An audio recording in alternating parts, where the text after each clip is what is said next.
Well, a very good evening to you and a very happy Pancake Day. Welcome along to Fournilwrittenalloverit. Hope well. We're here. We're ready to go. It's another Tuesday night game. This time, it's Bristol Rovers versus Portsmouth. It is here live for you this evening on Fournilwrittenalloverit.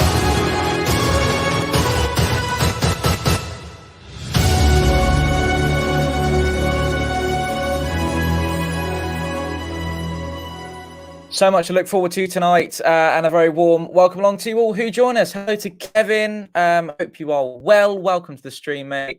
And good luck to you, mate. Best of luck as well. Hello to Jack. Mate, you're a legend for sticking around. Hope you're well, and I hope you're back in the Prem next season as well. Good evening to Michael, who says, very cold, -12 Bulgaria. That, Michael, is cold, mate. That is very cold. Of buyers finally in the starting 11. Yes, absolutely. We are going to get your starting 11 ready for you in just a moment. We've got plenty to get through on the show this evening, actually, boys and girls. So much to look forward to between now and 7 o'clock this evening. Yeah, there's loads coming your way. So I'm very much looking forward to bringing you it all. We're going to speak to a Bristol Rovers fan in just a moment. We have also got, obviously, the team news to bring you to, as well as a bit of news on Kenny Jackett. Before we do talk about that, I want to wish my very best wishes, or send our very best wishes from all of us here at Fournilwrittenalloverit. And yeah, good evening to Aaron. We will get to that in just a moment, obviously. Thawing in New York at long last. There we go. Good evening to Brendan. I hope you're well, mate, and a very warm welcome along to the stream. Boys and girls, just a quick housekeeping one. How is the connection this evening? Because we are running slightly differently. We've had a couple of technical issues this afternoon, and I'm not going to go into too many details because it's quite boring. But if you could let me know what it is, technical, if the stream is good, if you can hear me well, that would be great to hear. Also, if you can see me and if I'm not jumpy at all, that would be absolutely wonderful. If you could let me know, that would be brilliant. Right, as I say, we're also going to speak to Aaron in a moment too. We've got a retro shirt Sean lined up for you before we get going as well. Of course, Andrew will be joining us very shortly as well. We've also got plenty to go through with you at half time. There is loads and loads and loads coming. So make sure you stick around for the evening. Right, let's get cracking then with how the table is looking before we get started this evening. Okay, as you can see there, up the top, Lincoln City. I'm just looking at the audio, a bit quiet, a bit laggy. That's not great. I'll try and do my best to sort that out for you. Lincoln City at the top. It's Hull City who are just behind them. Peterborough United are 1 point in front of us, level on points. Doncaster Rovers are behind us, and then it's Sunderland, Oxford, and Charlton 2. If audio is quiet, I will be doing my very best to sort that out in just a moment. But interestingly enough, tonight, Pompey can go second in the league, which is really good news. Let me just check what my camera and my mic are doing. The microphone should be okay. Okay, if it's a bit quiet, if you wouldn't mind turning us up, then that'd be brilliant. Let's speak to BRFC Fan TV. Good evening, mate. Welcome along to the stream. How are you doing? Good, thanks. Yeah, yourself? Yeah, good, mate. I'm good. What can we expect from you boys tonight then? How do you see this one going? Well, to be fair, we're on a really bad run of form at the moment. You guys have obviously had a really good season so far, being in the top 6, aren't you? 4th, am I right? 4th, yeah. We are 4th so, right now, with the opportunity to go second tonight too, which is good news. Yeah, so all the stats would say that you will win this easily. I was talking to my mates before I came on. I was like, yeah, I'm not expecting anything out of this game apart from a defeat, to be honest. But you've got to stay positive and just hope we can get a result. I think best we can get is probably a draw. Okay, yeah. And at the minute, what's the situation with managerial stuff, mate? What's been happening over the last couple of weeks? It's a mess, honestly. It's a mess. It's an absolute mess. We appointed Garner, obviously. We're close to having 3 managers this season. He only got 19 games, Paul Tisdale, after being sacked. Sounded like it was quite a toxic relationship between him and the board, maybe the players as well. Yeah, and obviously, I don't know if you've seen this, we're really close to appointing Joey Barton, apparently, which will be interesting. See how that pans out if we do. But yeah. Would you like to see Joey Barton appointed as a Bristol Yeah, Rovers fan? yeah, it's definitely what we need. There's a lack of heart from a lot of the players in our squad. So at the moment, so I think Joey Barton, passionate as he is, maybe a bit too passionate sometimes. I think that's what we need. Yeah. Okay. And any idea on where you might finish come the end of the season? What's it looking like right now? Would you be happy to survive in League One this year? Oh yeah, 100%. With all that the club's been through this year in terms of managers, things like that, it's definitely, yeah. Survival is just key. That's all we need to do now. Go again next season, see what we can do. But yeah, Absolutely.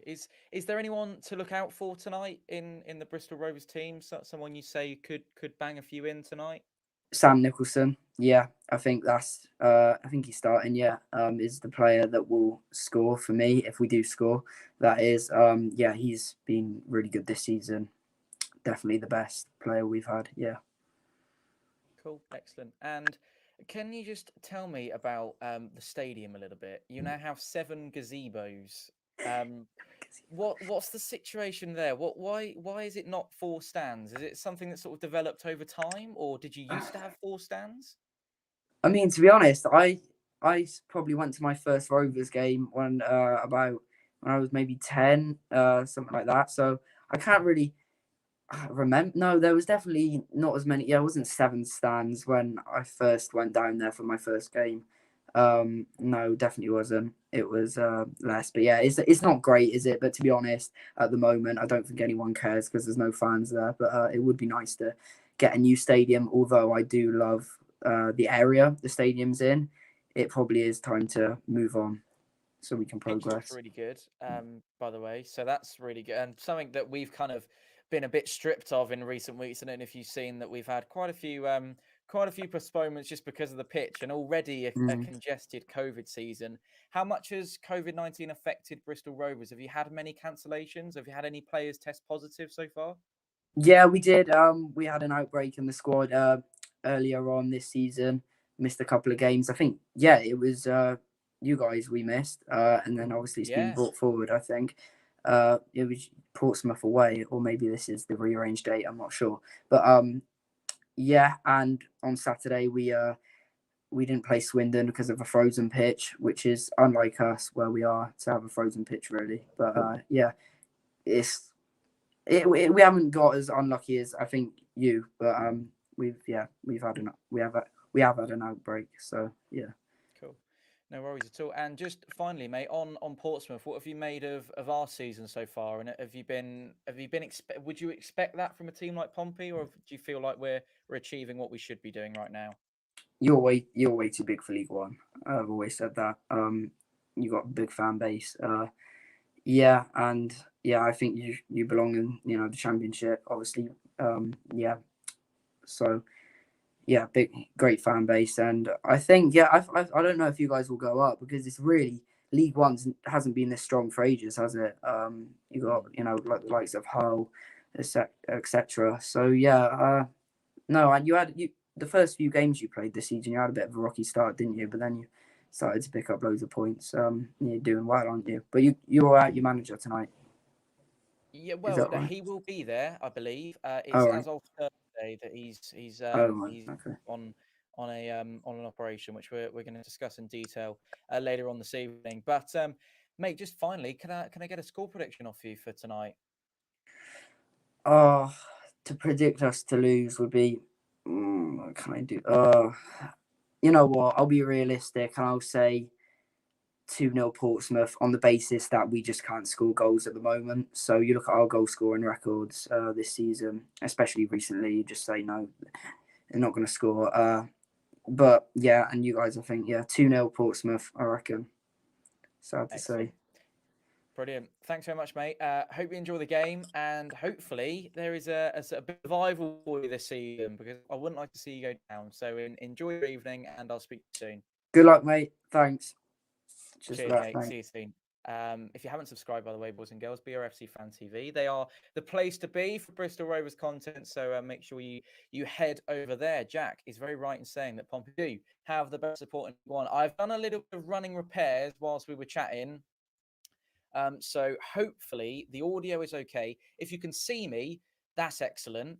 But yeah, we'll try and carry on as best we can and as professionally as we can.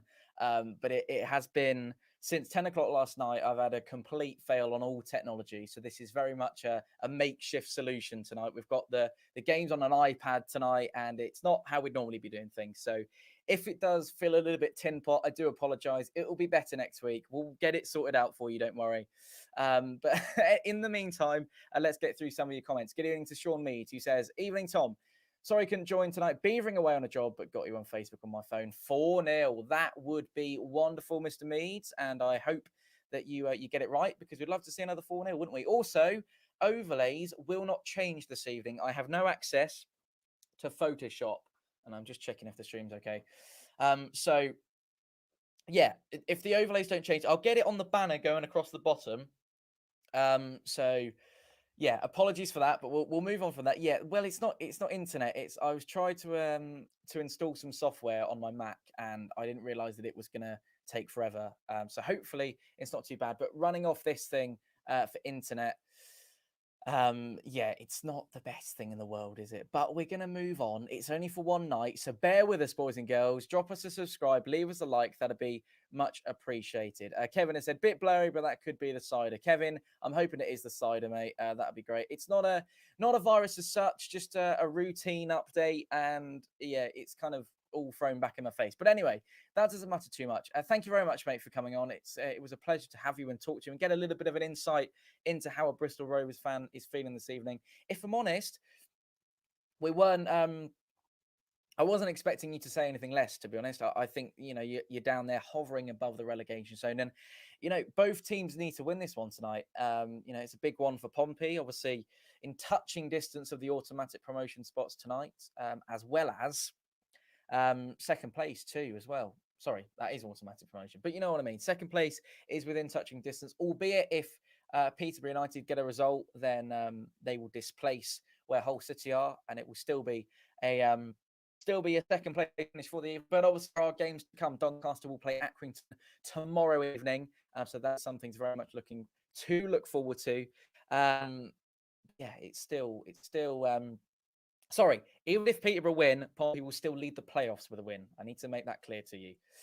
So I don't want to get my stats mixed up. Pompey have only conceded 1 goal in our last 4 away games. So hopefully we will see a repeat pattern this evening. Good evening to Ollie Ward, who joins us. He said, Pompey for the bet again. Don't let me down. Ollie, will do our best, mate. And thank you very much for that. It's much appreciated. All we need in this stream is you. And here you are. Yeah, I'm here, mate. I'm here. And someone else who we desperately need to speak to, because it's been a long old week without him, is Aaron, who we'll get to in just a moment. But before we do, let's take a look at what's still to come here on Fournilwrittenalloverit over the next couple of weeks. So it's a big run of games coming up. It's Blackpool at home next Saturday. The pool will make the trip to Tangerines, I should say, make the trip down to the south coast. Join us from 2:30.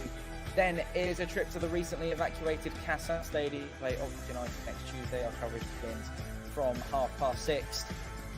Then it's Gillingham at home, followed by a trip to South Yorkshire to play Doncaster, then Northampton Town away. Then the big one, Portsmouth versus Sunderland, is live here on Fournilwrittenalloverit from 6 o'clock on Tuesday, the 9th of March. That's one we're very much looking forward to bringing you. And another one we are looking forward to bringing you is this, Pompey's trip to Wembley against Salford City, live with us here Saturday the 13th of March at 2 o'clock. Right, here he is, boys and girls. How are you, mate? Welcome along. Good evening. How are you? How's the connection? Can you hear me all right, Tom? Yeah, I've got a different setup tonight as well, so I'm actually using my tablet instead of my phone. That's why you can see my fish tank and that behind me. Because last couple of weeks I've just been. Yeah, it's all right. How's things? All right. Am I okay? Am I nice and loud, quiet, or? No, I don't know if it's me on that, but I've got you on my telly as well, so I'm streaming on here and streaming on my telly and everything, so it's all good. Yeah, so shame that we didn't play weekend. but I think all the results went our way, which is a good thing. Shame about the Lincoln result as well, but a point is a point, so it's not too bad. Gillingham tonight, I think it's going to be tough for them.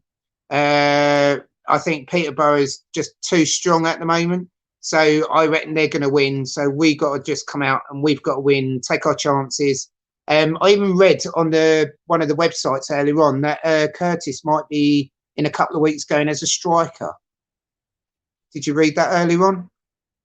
I've seen that he's probably starting up top with Marquis tonight in terms of yeah. the team. So we haven't actually. I tell you what, Aaron. If we hold on 1 second, should we have a look at the yeah, team news for Pompey and see? yeah, see cool. Because I haven't seen the lineup tonight, so.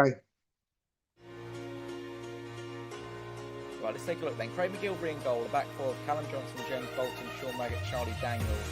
You would imagine it's Tom Naylor, Andy Cannon, Brian Williams and George Byers across midfield. It's a full debut for George Byers, the man from Swansea City, something we're very much looking forward to seeing.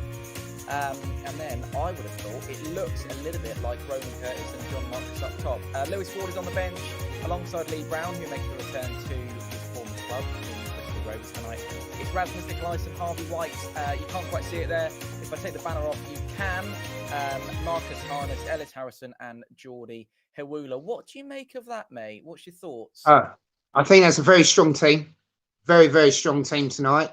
I think if Curtis just played, instead of being the front two, just Curtis just a bit back, so it's a 4-4-1-1.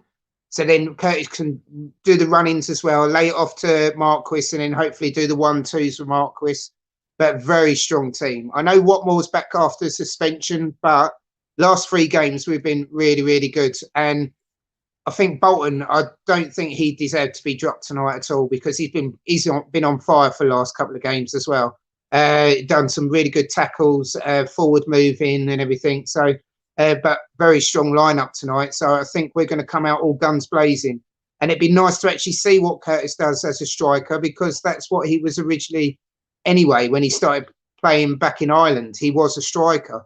And then they got moved to midfield. And then we've been playing in midfield, well, on the wing, sorry. And so is Republic of Ireland. But I want to see what he's like as a striker. I think he's got more ability as a striker, because even though when he's on the wings and everything, he's trying to cut in and come around. I think if he gets that ball laid to him, he can just do the quick turn and then bang.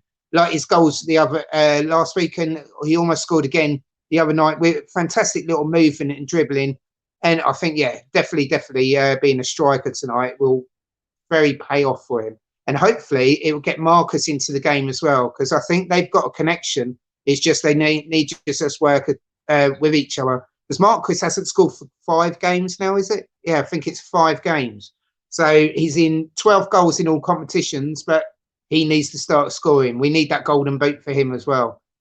Aaron, let's have a little chat about our opponents this evening, Bristol Rovers. They haven't won any of their last 8 League One games this season. They are also currently on one of the longest winless runs in the entirety of English football, certainly the longest winless run in League One. I wouldn't like to think who the team are with the longest winless run. Let me just have a think.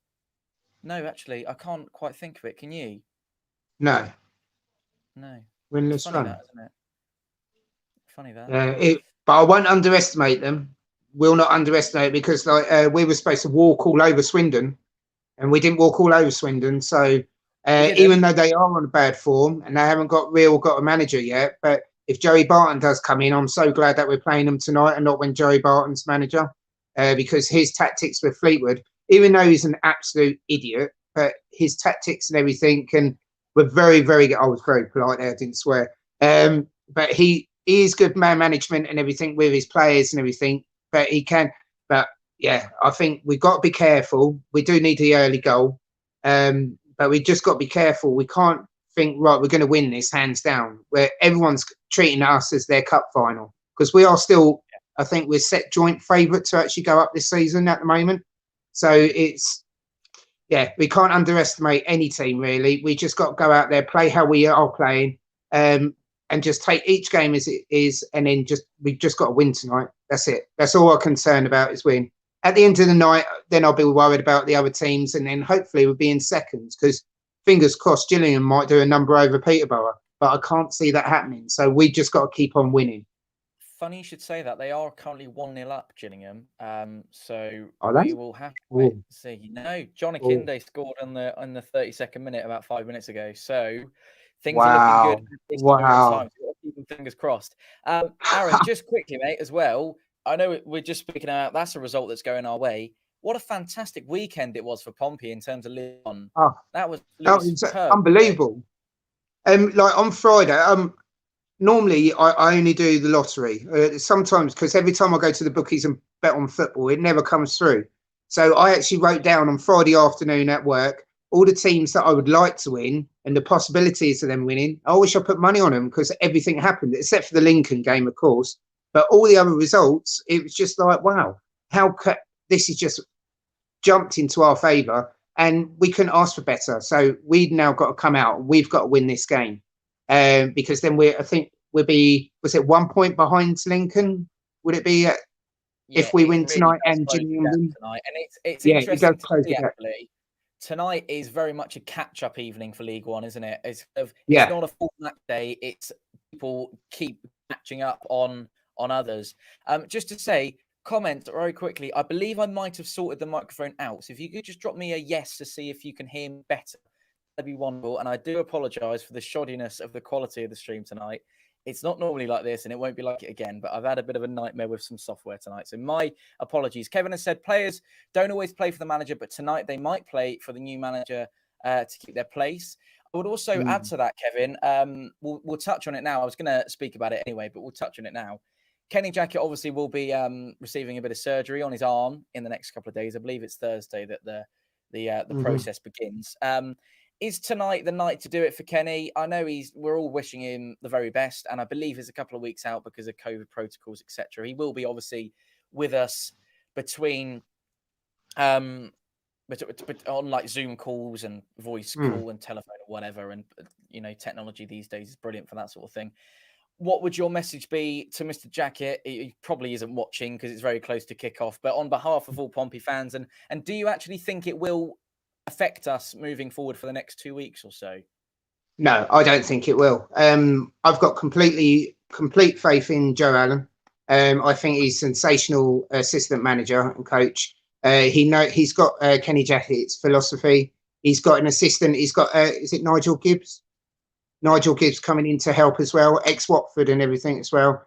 So the people are there. They're doing Zoom calls before and after the games.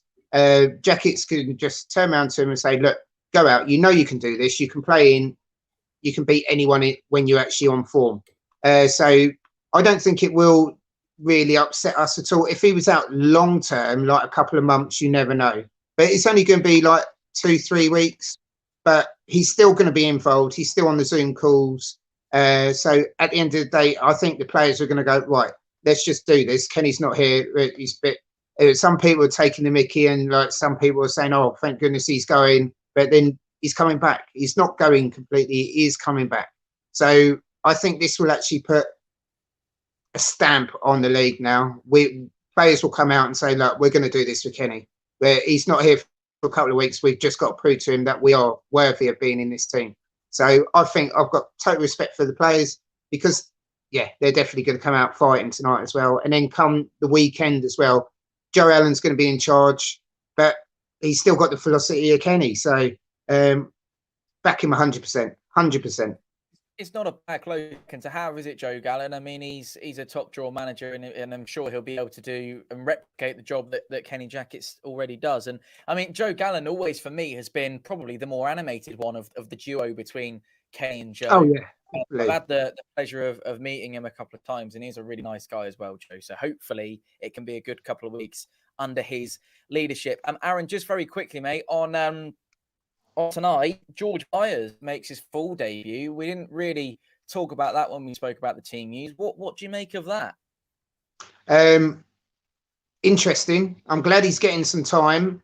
I wouldn't have minded seeing a ruler on first because he's only had 12 minutes of game time since he's joined us. Only 12 minutes, which is like not very good. But all respect to Byers. Let's see what he can do and everything. If he gets subbed off at 60 minutes, then so be it. But give him a run out and everything, as he is from Swansea anyway. Let's see what he can do and see what the partnership is, because we've got a long run in now to the end of the season. I think there's only 2 free midweek for the rest of the season. So if any other games get cancelled, that's it. That's Tuesday and Saturday every single week until the end of the season. So we've got to do the squad rotation, only because the games are thick and fast. And you never know, if you get a knock or a little injury, you need someone else to come in and step up. And these are the games to actually be playing them sort of players, only because they're near the bottom. They're not in the best form. If we were playing someone like Doncaster or someone, I wouldn't have actually put him on first. But let's see what happens tonight. Hopefully he can have a good result, and see how he gels with the boys on the pitch. Does the sheer number of games worry you a little bit, Aaron, in terms of, we might go on a bit of a run where we can't seem to win any games, or, it might, fatigue might start to show and performances might start to dip. And sometimes with a little bit of a break, that can be easily eradicated. Do you worry that, with then being no opportunity to have a break, is that quite a concern? Or do you think we've just got to get it? It's going to be a long slog. It's the same for all the other teams in a COVID-19 season. We'll be fine. Well, it's a bit 50-50 really, because over the last couple of seasons, we were playing over 60 games in a season, because we were still in the it's now the Papa John's. So we're out of all the competitions. Good evening, Andrew. Hello, mate. How are you? Yeah, not bad. Yourself? Yeah, I'm all right, thank you. But just eating my dinner. Yeah, I've just had mine as well. So Mrs. just cooked mine. So yeah. So as I was saying, I'm not too worried about the fixture congestion. As long as we do the squad rotations, we're out of all the cups now, so that's one less headache. And it'd be the first season in about 3-4 years that we haven't played 60 games in a season. So, which is ideal, really. But we just got to make sure that we're using our squad in all areas, not just the 1 or 2 areas. So everyone does need a break. Hopefully, Marquis will score a couple of goals tonight. Otherwise, I don't think he will actually be playing next game. I think he should be given a rest if he doesn't start scoring, just to get his head back into the limelight and give the other players a bit of a chance as well. Right. Yes, fair comment. What do you think of tonight? What do you think of tonight's squad, Andrew? I haven't actually seen it yet because I've been eating my dinner. So what we got? Oh, yeah. Hold on. Yeah, Curtis is actually a striker as well tonight. Is he? I'm just having a quick look a second. Yeah, Aaron, no worries. Tell us what you think, mate. Sorry? Tell us what you think of that lineup quickly while he has a look. Yeah, very strong. Very, very strong tonight. I'm glad that Curtis is actually moved into a striker position, like I said before. Let's see what he can do. Our back line, solid, like the last couple of games. I'm glad that he hasn't dropped Bolton and brought Watmore back on. I know his only fault for not playing was the red card, but I think Bolton has actually earned his place. And then nurture Watmore back into it. If we go a couple of goals up, then change the back 4. But then see how that. But I think that's a very, very strong squad this evening. You're right, it is. And sitting on the bench, obviously you've got Geordie Hula. Yeah. Like that, Andrew, do you know that Huula has only played 12 minutes since he's signed for us? That's well, I think he might. I think he might play tonight. I don't know what he's going to do though, because it might be. He might bring Curtis off with 15-20 to go and bring him on and give him a little run out. I think. I hope so, because he deserves it. He does deserve it. I said he keeps Marcus on the pitch, doesn't he? So yeah, he does like Marquis. Listen, there's a name missing there somewhere, and I can't think who it is. Harness, probably. Oh, Jack Watmore. No, Harness isn't there. He's on the bench, isn't he? Jack Watmore's on. Is Harrison on the bench? Yeah. Yeah, Harrison and Geordie's on there. Marcus Harness, Harvey White, and Nick Elson, Lee Brown. Jacobs is injured, isn't it? Jacobs, that's who I was thinking of. Jacobs, he's not in there, is he? Yeah, I think he's still got a little hamstring knock, hasn't he? Yeah, that's what Tom just said. He's injured, so that's why, isn't it? Yeah. Yeah, so, but that is still a strong squad, a very strong squad. That's what I'm saying. It's not. That's what we're saying. I was talking to Alan on the phone the other night, and we were saying that it's a fair chance that's better. Yeah, in the middle, though. that's better now. I can see now. See what you're doing. Yeah. Alan was saying that he felt that because as the season progressed, and we're just over halfway, aren't we? He reckoned that because we've got the depth of the squad in depth, as it were, a lot of other teams don't have that luxury.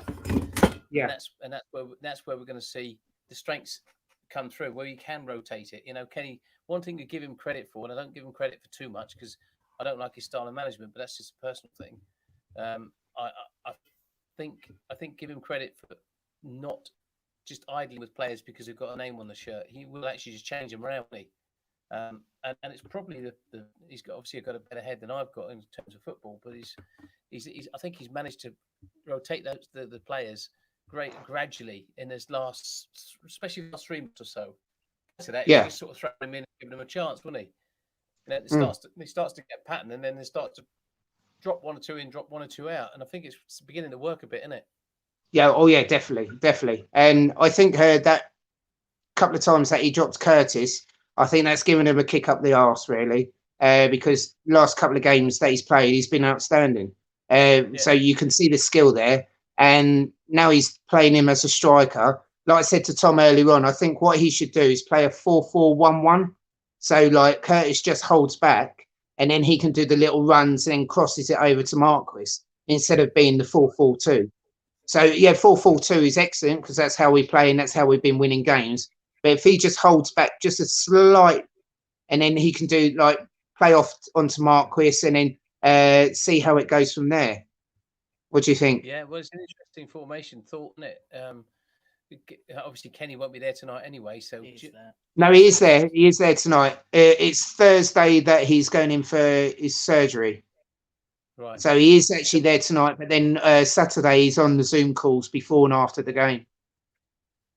Right. Okay. So he's not really getting a rest then. Well, he is. I suppose he's not there, but no. Yeah, he's just probably sitting at home drinking champagne from the owners. Yeah, you're probably right. But yes, it's interesting times for us, isn't it? We're saying the other night off camera that if we stay where we are, just hover third, fourth place, something like that. Don't get too excited about wanting to winning the next 2 games, whatever. Yeah. Just stay there, in and around the mix. Don't try and make a challenge for the top spot. Just sit there for a little while and just pick it off. You know, just gradually pick it off. Because when you're at the top, everyone's gunning for you, aren't they? But if you're in the mix, it feels a little bit more like you're not a target, if you know what I mean. That's what I feel. Yeah, it keeps us out of that limelight and everything because then everyone's not treating it as their cup final. And even though everyone wants to beat us anyway, because we're Pompey, everyone wants to beat us. We need to be out of this league this season. I think once we're out of the league, then concentrate next season. But we just take each game as it comes. If we can nick a win every game, even if we don't play brilliant football, as long as we win the games. Some games we're not going to be on form, just like the other week when we should have been winning them games. But as long as we keep progressing, keep getting the odds points here, not losing many as well. Like there's 57 points left to play for this season. So it's just like we've got to keep winning. Just keep winning. Like you said, don't go straight to the top. But hopefully, if we can get up to the automatics, then that's excellent. But you don't get a trophy for coming second, do you? You only get a trophy for coming first or winning the playoffs. So it's like, so in theory, you do want to come first because you get the trophy. And I don't want the playoffs again. I don't think I could actually watch the playoffs if we get there again. I just don't like them. You will. Yeah, of course you will. Now. Yeah. But it's just like, oh, yeah. That's me saying not really my season ticket. Yeah. Oh, but the games are coming thick and fast now, and we just got to keep with that squad rotation. As long as we manage the playing teams, make sure they get enough rest, and if they do have a little niggle, swap them. Don't let them keep playing everything, and then we get massive injury and everything. So we just got to be careful. His main management skills will be coming out over the next couple of weeks. With Joe Gallen as well, I do like Joe Gallen anyway, especially when we've been playing and he's done the actual talk to the press and that afterwards. He's more animated than Kenny is. Kenny's very straight down, smiling all the time. But then Joe tells you how it is. This is what went wrong. This is how we're going to do it. So I do like that. And then hopefully he might actually kick some of the players up the bum as well to actually get them playing a lot better football. I agree with you. I think Joe Gallen's the engine in the room, isn't he? He's the engine. Yeah. And the dynamo. Kenny's just almost, he's almost one of those European style in a boardroom sort of football figurehead, because to be honest, he doesn't do an awful lot, does he? He doesn't say an awful lot. He doesn't talk tactically. He doesn't talk tactical nonsense. He keeps everything close to his chest. He keeps everything. So I think so. He thinks. I don't want to say the wrong thing, but I think he's thinking on a different level. He's thinking at the managerial level, at the top table with a board, as opposed to being what we need is a manager on the pitch. I think there's a difference between sitting at the top and an overview of what's going on, as opposed to the detail bit, which Joe Gallen does. Yeah. And I think you're right. I think he does it really well. And one of the guys, Ollie Clark, there is asking if Kenny's at home, why don't we get him on the live stream on the next game? Yeah, that'd be good. Oh, that'd be interesting. You could all challenge and ask him questions. Oh yeah, that's a good idea. Yeah, we could. That would be a good idea. Yeah, Tom, you'll have to get your contacts. We've got a few contacts, so I might drop a few direct messages in and see what we DM, as they call it in the trade, but I call it a direct message. I might send. Or what you could do is try and get him to do a stream with Tom, so it's not actually live, so then he could actually play at half time, because I know some people would actually start just chucking certain abuse, and if Kelly can read the actual comments as well, you never know. But you've got two options. You could try and get him on live, or you could try and get a little video call with him.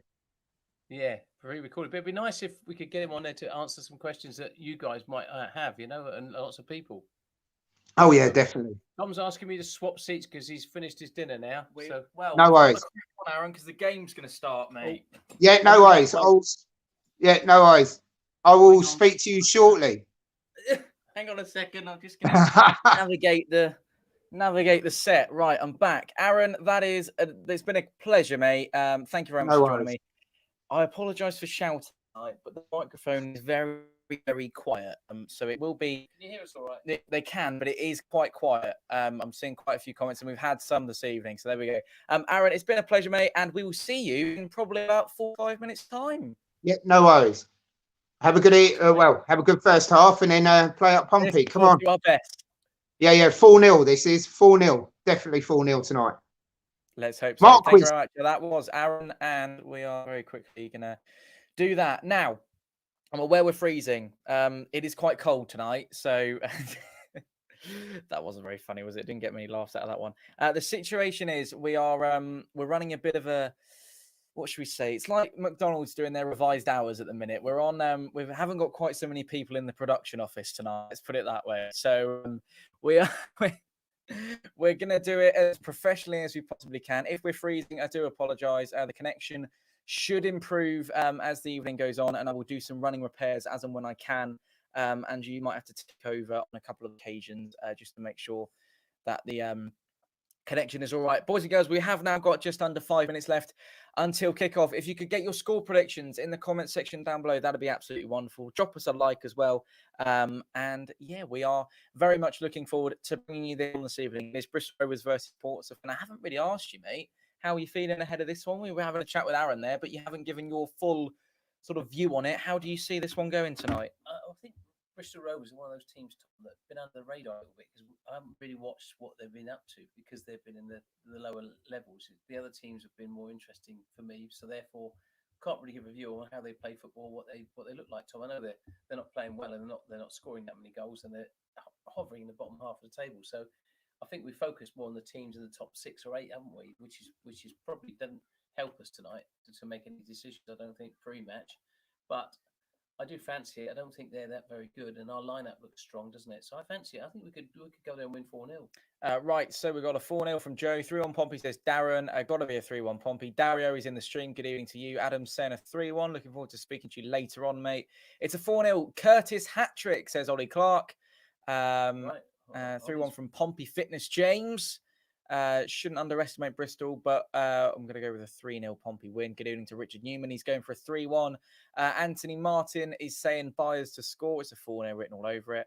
Russ is on I'm on a hat trick of correct scores, by the way. Russ, what are you saying tonight, mate? What was your score prediction? Let me scroll up and see if I can see it. Russ, if you wouldn't mind, mate, drop it back in the comments again, and we will see if you will make it a 4-0 written all over it for your streak of correct scores. Good evening to Joey, who says, who needs Champions League when you've got this? Mate, there's nowhere else to be, is there? No, Barcelona PSG is on at 8 o'clock, but that doesn't matter. We're here live on 4-0 written all over it tonight. Hello to Amy, who joins us. She's also thinking it will be 3-1 Pompey. Hello to Vince. Welcome to the stream, mate. I hope you're well. It should be a good game tonight. Comfortable win, he's saying. Vince from Malta. Let's hope you're absolutely right. And Football Edits is going for a 4-0 win. Rovers, Russ, are hovering just a place above relegation right now. They're only a point away from the drop zone. Interesting one before we get cracking tonight, mate. I'm hoping we're going to see some players at some point in the near future, because I can't quite see it yet on the stream. I'm going to do a quick refresh in a moment. While you're talking, though, only Lincoln City have let in less goals than Pompey this season. They've got they've let in 22. We've let in 23, and that is we have the best goal difference in the league as of the time of streaming. So what do you take from that? Well, goal difference, Tom, it could come down to at the end of the season, I think, because it's quite key, isn't it? It's going to be tight, and I think it could be key to whether we actually in the top 2 or not. I still fancy us to be in the top 2, mate, if I'm honest. Aaron said earlier it'd be interesting to see you don't get a trophy win for second place, but you do get championship football, though, don't you? Yes, exactly right. So I don't care about a trophy really. I'm more interested in getting. It's interesting there. The players are coming out now, and they have actually emerged from one of the 7 stands at Bristol Rovers. There are 7 stands at Bristol Rovers, where we have been there enough times. They've added a marquee since we were last there. You were a marquee when we were there last. We were indeed. It was great fun, wasn't it? Obviously, used to be the home of rugby. So there we go. Rugby, isn't it? It is indeed. Pompey Fitness James has just said they've just set their manager after a terrible run of form, likely to come out flying, sending people forward and putting the ball into the box early. Could be a difficult game. Yeah, I was actually speaking to a Bristol Rovers fan earlier on in the stream this evening, and he gave us the lowdown. He didn't think that they were going to win the game tonight, the Rovers, which, to be honest, I wasn't expecting him to say they were going to win. It is a big one for both teams tonight. Bristol Rovers, as I say, hovering above relegation. Pompey within touching distance of automatics. Let me tell you how this evening's going to play out tonight. If Gillingham beat Peterborough, which they are right now, Pompey will go second with a win. Even if Peterborough do win, we will still lead the playoffs with a win. So we'll still be 3rd place tonight with a win, as Hull City will then drop down into 4th. So whatever way you look at it, in fact, actually, a point tonight would do it. A point would take us 3rd, albeit they're playing tomorrow evening against Hull City. Against Hull City. Who's winning tonight, say? But Gillingham are beating Peterborough right now. So that is... How much time left on that? I'm not sure, but they only scored in the first half. They've only been playing for sort of 45 minutes, I think. And we have had a delivery to the studio. Oh, my word, look at that. 2 muffins. What's in them, Buzz? I don't know. Pecan. Should we show the camera? Or muffins have been made. So they have already been. We should probably crack on with the game, but they have already been opened up for us, which is nice. You get all of the muffin off the casing, and Andrew has got his fruit ready to go. I tell you what, who else is ready to go? Our Bristol Rovers and Pompey. It is Chris Sarginston, who is the referee this evening. Thank you very much, iFollow, for that graphic, and it is Tom Naylor who stood over the ball. We are really, really delayed. I'm not sure if it's iFollow or it's us or what, but we are I'm not sure if anyone else is underway, but we aren't yet. Russ is saying a 3-0 Pompey win this evening. Poor Rovers display and a comfortable win. Philip is saying a 6-0 Pompey win. Actually, I know we're not behind because I haven't had the notification to say that we've kicked off yet. So there we go. It is half time at the Ginning game. Thank you for that, Leo. Andrew Lancaster, or Lancaster, as we would probably say. Or we say Lancaster. Lancaster. I'd say Lancaster probably. It sounds a bit better, doesn't it? That's how they say it. So we'll say it like that. They, as in, no, it's not us and them, but there we go. Andrew's saying an easy 5-0 win. The game has not kicked off yet. Joe Gallen is indeed standing in as manager. I can confirm we are now underway as per Twitter. So hopefully it won't be too long before kickoff begins. At what's the stadium called? I don't know. Bristol Rovers Rugby Ground, isn't it? Yeah, I'm going to have to. If someone could tell us what the name of the stadium is, that'd be wonderful. But the players take the knee. I'm going to refer to it. Sorry, as the country for the time being. That's what we'll go for now. As Andrew takes another bite of his fruit, we are now off and underway. Here we go. It's Ryan. It's not Ryan Williams, is it? I'm not sure who it is. Sorry, it's a smaller screen. Shall I make it slightly bigger for us? There we go. We'll expand it slightly. So it's better. Bristol Rovers with a bit of early possession, working their way down the left-hand side. It is the Memorial Ground. Thank you very much for that, ladies and gents. It was on the tip of the tongue. Chris is checking in from Italy. Good evening to you. Hope you're well. And oh my word, it's actually an early chance there. Looked like it was going to bounce into the net, but it's Craig McGilvery who came and claimed with relative ease and will dispatch his first kick of the evening. We are off and underway 30 seconds in as he sends it long, and that will be off a Bristol Rovers head. And Peterborough have unfortunately equalised in a 1-1 in the game between Gillingham and Peterborough United back at the Memorial Ground. Ronan Curtis is on the ball, working his way down the left-hand side. He's got Charlie Daniels outside of him, but he's managed to get to the dead ball line, tries to sort of hit one and run onto it, but it's not going to be for Ronan Curtis. That looked quite sluggish, actually, from him. I'm not sure if it's just the camera angle, but it did look quite slow. I'm not quite sure why that was, but it did look rather slow from our point of view. If you're just joining us for kickoff, ladies and gents, a very warm welcome along. If you could drop us a like on this, also subscribe to the channel, and guess who scored for Peterborough United? It's that man again, Johnson Clark-Harris, one of the league's top goal scorers. He has levelled things up in Gillingham tonight, and hopefully Peterborough don't go on and win that one. That is a goal coming just after the second half whistle to begin things went there. There was a nice little pass from Andy Cannon to the old head in the side, Charlie Daniels, the veteran of English football. He's been around the houses and down the drains, that man. Good evening to Lee. Welcome along to the stream, mate. Lovely to see you all. Joey's worried about complacency. I think that's it. Yeah, complacency. I reckon only a 1-0 Pompey. Thank you for that. Marcus said, come on, Pompey, you need to put this lot to the sword. I like what you did there. Bit of a reference to their badge as a cross goes in, and that's it's George Byers on his full debut for Pompey, waiting for that one, but it's worked its way out to the far side, and that will be a Callum Johnson throw-in, which is down to George Byers. Puts the ball in the direction of Curtis, nods it down, but that one will be axed away. It's only as far as Brandon Hanlan.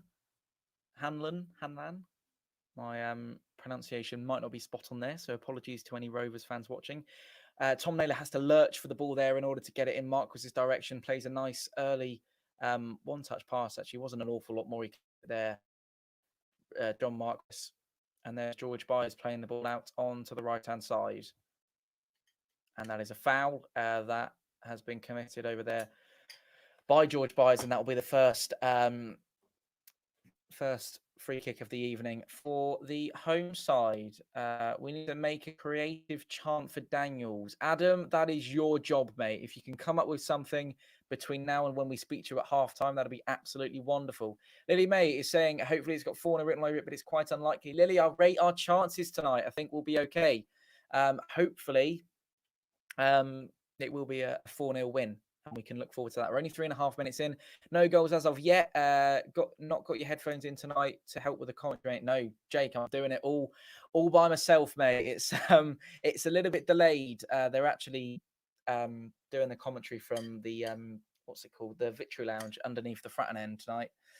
So it would just confuse me trying to stream to you and trying to watch the game alongside Andrew. It would just be a little bit confusing. So we're going to go off ourselves.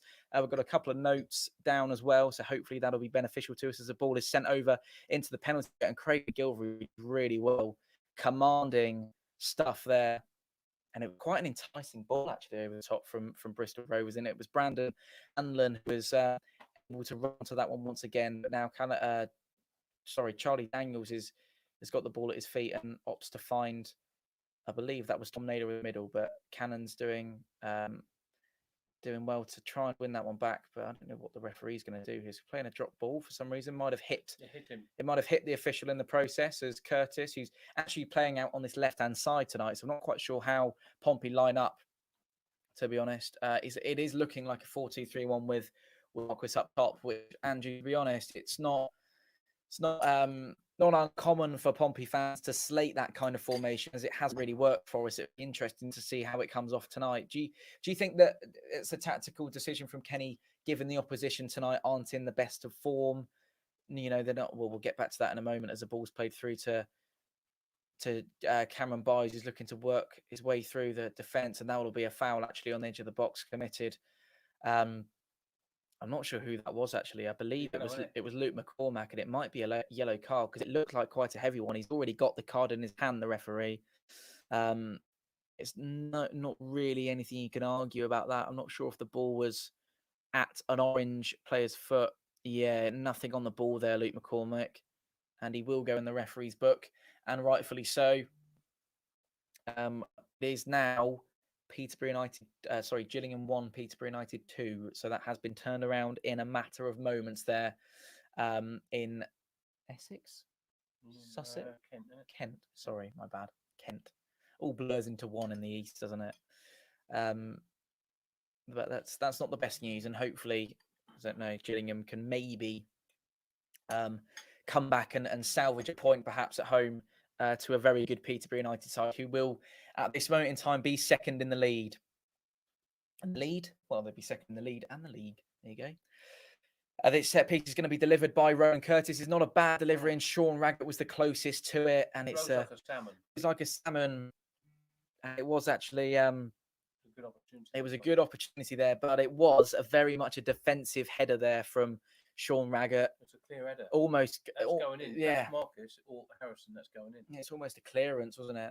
I believe it was Johnson Clark Harris again for Peterborough United who got the goal. So that's a brace for him in the space of a couple of moments. Joe Day, the Bristol Rovers keeper, will be taking one of the first goal kicks of the evening. We are just about to tick over into the 7th minute here at the Memorial Stadium. A very warm welcome along to everyone. You're watching a Fournilwrittenalloverit live stream. Myself and Andrew guiding you through this one as best we possibly can. Good evening to Retro Shirt Sean. See you at half time, mate. Absolutely. We look forward to speaking to you and not a problem for being late. We had all sorts of issues, Sean, before we got going tonight. And what is for pudding, Andrew, by the way? What are you having? The fruit. People want to know. Selling England by the pound is a fantastic username.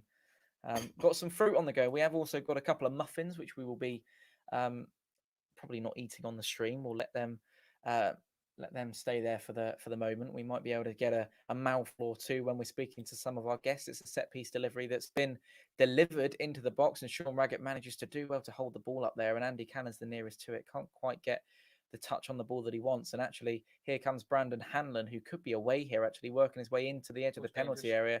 It is dangerous, but he's fallen down there. James Bolton's done really well. I believe he got the ball, actually. It's a really well-timed tackle, and Pompey will be able to capitalise on said tackle, working the ball back. It's Charlie Daniels and Andy Cannon with clever 1-2 play.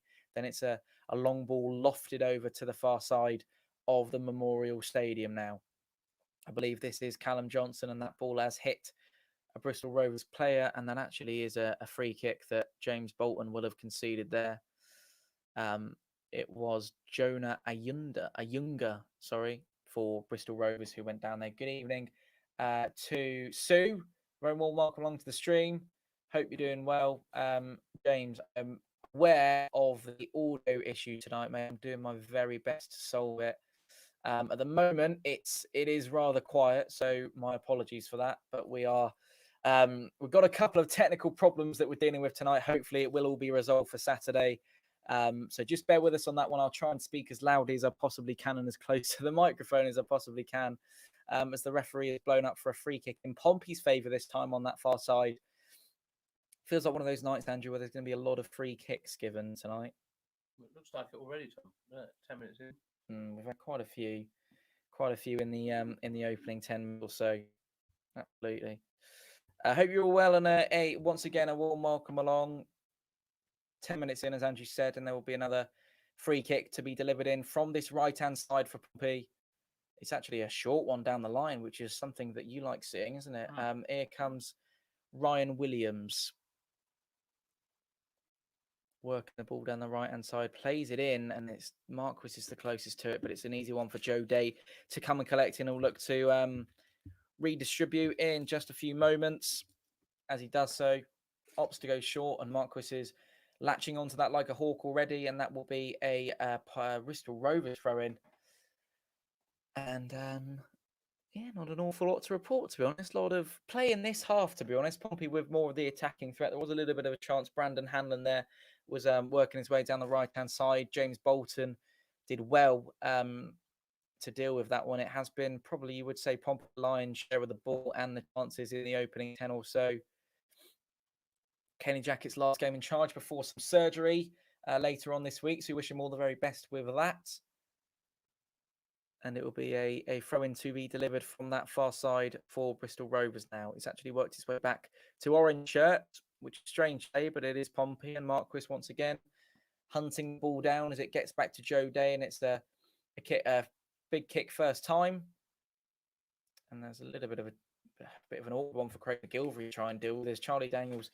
If he picked it up there, Craig, you would have been a pass back. Wanted it back, Tom. He did want it back, but it was a hello to Zishan. Welcome along to the stream, mate. Hope you're well. Lovely of you to join us once again. It was an awkward one for McGilvery to deal with. I think it will be it's actually worked out quite well in Pompey's favour now that they won't nothing will need to be discussed of that because it was dealt with relatively swiftly. It's Kean Harries who's having a chat with the referee. I believe he's conceded a free kick for Pompey. It's the captain Naylor who's standing with this one, switches positions with Cam Johnson, who will chuck it down a couple of yards further on than the initial ball was. I'm not sure why he's done that. Couldn't have just put his foot through it. But in any case, the ball is now on the edge of the box. Blackpool have taken the lead against Rochdale. The ball is with Andy Cannon, edge of the box, and he strikes one, and it's high and wide. And that will be actually deflected behind for a corner ball. Hello to Dean. Welcome along to the stream, mate. Hope you're well. It was cleared only as far as Andy Cannon on the back of a Callum Johnson free kick delivery. Andrew, that's probably the closest that Pompey have come sort of from open play and not kind of what happened there? Not from a what am I trying to say? A set piece. Yeah, it was. I mean, Sean Raggett's come the closest, but from sort of a bit further out. Pompey with the best opportunity they've had in only 12 or so minutes that have been played here so far. In comes that subsequent corner delivery, and it is away, and it will be behind for a Joe Day goal kick, and it wasn't the best delivery from Ronan Curtis, unfortunately. Surprised Charlie Daniels wasn't there taking that one because he did quite well. Raggett gets his head on this again, but it's... Chris, we are relatively quiet, mate. I do apologise for that. It is quite a distance to get us to Italy for you. We are normally louder than this. I'll try to talk as loudly as I can into the microphone. I'm not sure if that one's actually been ruled out at Blackpool. Leo's Turnus. We'll find out very shortly. Tom, are we playing left to right or right to left? We are playing right to left so far, and Leo is absolutely right in his saying that Blackpool score correction has happened. Have a look at the Morecambe goal. We will have a look, Aaron. I would have thought it's probably an absolute belter. Craig McGilvery's got a free kick to take in. If you'll excuse me while I just indulge in a slice of chocolate orange. Oh no, I've got a muffin, haven't I? What am I doing? Are they nice? Lovely. Are they good? Glory. Take over for a moment. That muffin's called Morning Glory, Tom. But Marcus is on the ball now, just outside the box. I think, it's bounced off his chest. It's the Charlie was actually bounced off his chest, got out for They are nice. Bristol Rovers on there, just inside their half, mate. It was us that kicked off, Adam. Thank you for that. It was most gracious of you. As the ball is being ready to be thrown in by the Bristol Rovers centre back, and it is as far as Jonah Ayunga. The ball has worked its way back to Charlie Daniels now. Tom Naylor on the spin. Top draw that was. Finds James Bolton in an awful lot of space. Naylor had Really well worked actually from Pompey. If Ryan Williams can latch onto that, and he can't, but that was Naylor again, almost. wasn't it? That was a great ball. But did you see we had 3 players around? Yeah, no, it was sort of a no look behind the shoulder sort of effort, wasn't it? In order to spat that one out to Ryan Williams. Stimulating stuff from Tom Naylor, I agree. He's playing really well, isn't he? He's doing really well. Right. John Marquis having a bit of a grapple with the Bristol Rovers defence in order to take the ball down, and he's done so successfully. And that's another good ball. George Barr, actually. And it's just Ryan Williams again. Can't quite get a grasp on it. Neither of the 2 wingers can, Tom. There's nothing going up to Williams and Nothing's really working either side, is it? For some strange reason. Change this. I think there's I don't really know why Curtis is playing as a winger. Well, he's not getting any stiffer the ball, is he? Then no one's even getting the ball out to him. He's sitting right back now. Well, we are only a quarter of the way through. Sorry, no, we're not. Quarter of an hour gone. Sorry, not quarter of the way through. What am I talking about? 15 minutes has been played, and hopefully we won't be having the same discussion with our guests at half time. We've still got half an hour to play in this first half. Yeah, luckily it was a bit of a wayward pass, and it sort of hit Tom and he didn't want it. It's managed to work its way to George Williams for Bristol Rovers. Luke McCormick on the spin. Eventually, it's a cross ball diagonally delivered, to Brandon Hanlon, who gets it down to Sam Nicholson, who's a danger man on the edge of the box, and Craig McGilvery called into action for the first time. It was a shot. I don't believe it was Sam Nicholson who got the shot. I think it was someone else, actually. We're going to watch it. But initially, it was Sam Nicholson, and then whoever that is there, it's Luke McCormick, actually, who manages to get the strike away. Yeah, that was probably the best opportunity of the first half for either side, to be honest, Andrew, there. Craig McGilvery called up, and when it was necessary, he made the appropriate save. Charlie Daniels will just watch that one go out of play on this near side.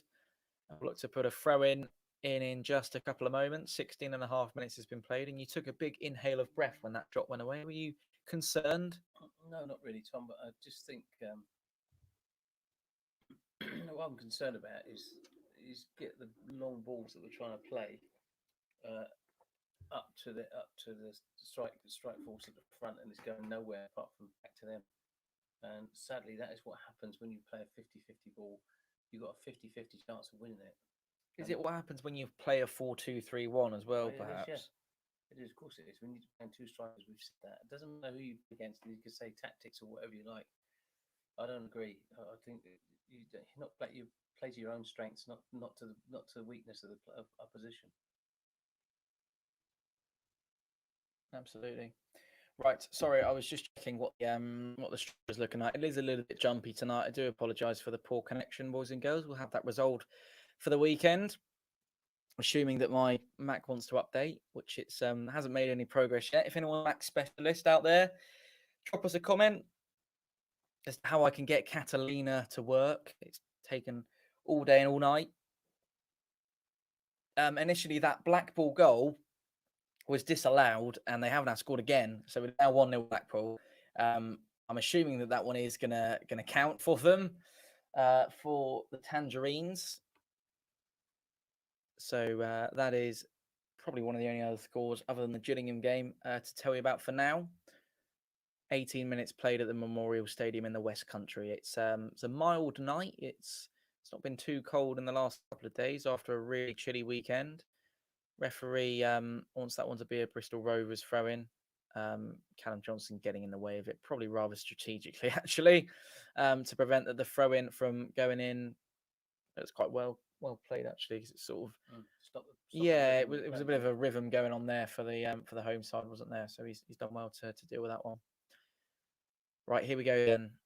Approaching the 20-minute mark, almost halfway through this one. It's quite a long throw, actually, to Jonah Ayunga on the edge of the penalty area, but Andy Cannon's managed to win that one back. It is Sui Kai who scored for Blackpool. That is a confirmation that that one will count. And there is another free kick to be taken for the home side on that far side. And as you said, you're a little bit concerned at this moment in time. There's not been an awful lot going for Pompey, and it's actually hit a substitute that's warming up in the process of getting to the number 3 is Luke Lee. Oh my word. Lay. Oh my word. What a surname that is. It's a long old throw, drops down right in the penalty area, and that's a shot away for George Williams. Still alive for the home side here, but worked his way out to that far side, and Brandon Hanlon doing his job there well, and actually so was Ronan Curtis, who put a challenge in. It was a little bit excessive to me, actually, but it was a challenge nonetheless. One that Curtis rose to, and that will be another throw in, this time on this near side for the home team tonight. Ball is now in play. Ball in from Luke McCormack, and that one's been dealt with quite well. And that's Joshua Grant, who heads away. We're into the opening 20 minutes, no way through for either of the two teams tonight. Pompey playing in the beautiful orange kit that we have when there's a colour clash, and obviously blue and white would both, their home strip takes up both of our kits, doesn't it? So there's really no other option but to play in the orange, which is absolutely fine. 20 minutes now. Craig McGilvery, goal, well, not a goal kick, but a kick from his hands nonetheless, as Marquis rises first for that one and manages to win the header. This is Callum Johnson now finds Ryan Williams on that right-hand side. If anything, the partnership's been a little bit at sea this evening, in the first couple of minutes that we've managed to see. Almost halfway through the first period now. Sean Raggett with a ball to James Bolton, who is the furthest back for Pompey. Callum Johnson looking to reignite things in an attacking sense, and does so. A really good ball down to Marquis if he can get on the end of it, but he can't, and it's Alfie Kilgore. He can actually. It's gone up in the air, and Marquis will lose his man. Gets the ball snatched away from him, though, at just the last minute. Was about to turn and perhaps make headway on the goal. It's a clever header down, actually, and Johnny Daniels will have to all know he's made a horrible error there. He probably watched it for too long. He's going to work hard now to try and get the ball back. Will Callum Johnson be able to come in and win it? No, won't. Things not looking too shabby from a Bristol Rovers point of view, and there's another save that Craig McGilvery has to make. It is comfortable. It's straight at him from Brandon Hanlon, but that, mate, was a dangerous little passage of play, and it all stemmed from that sort of wayward first touch from Charlie Daniels in dealing with the ball, didn't it? So we do look quite nervy. And it's now 3-1 Peterborough as well, so we can say goodbye to second spot this evening for Pompey. 68 minutes has been played. Something miraculous could happen for Gillingham. I'm sure stranger things have happened.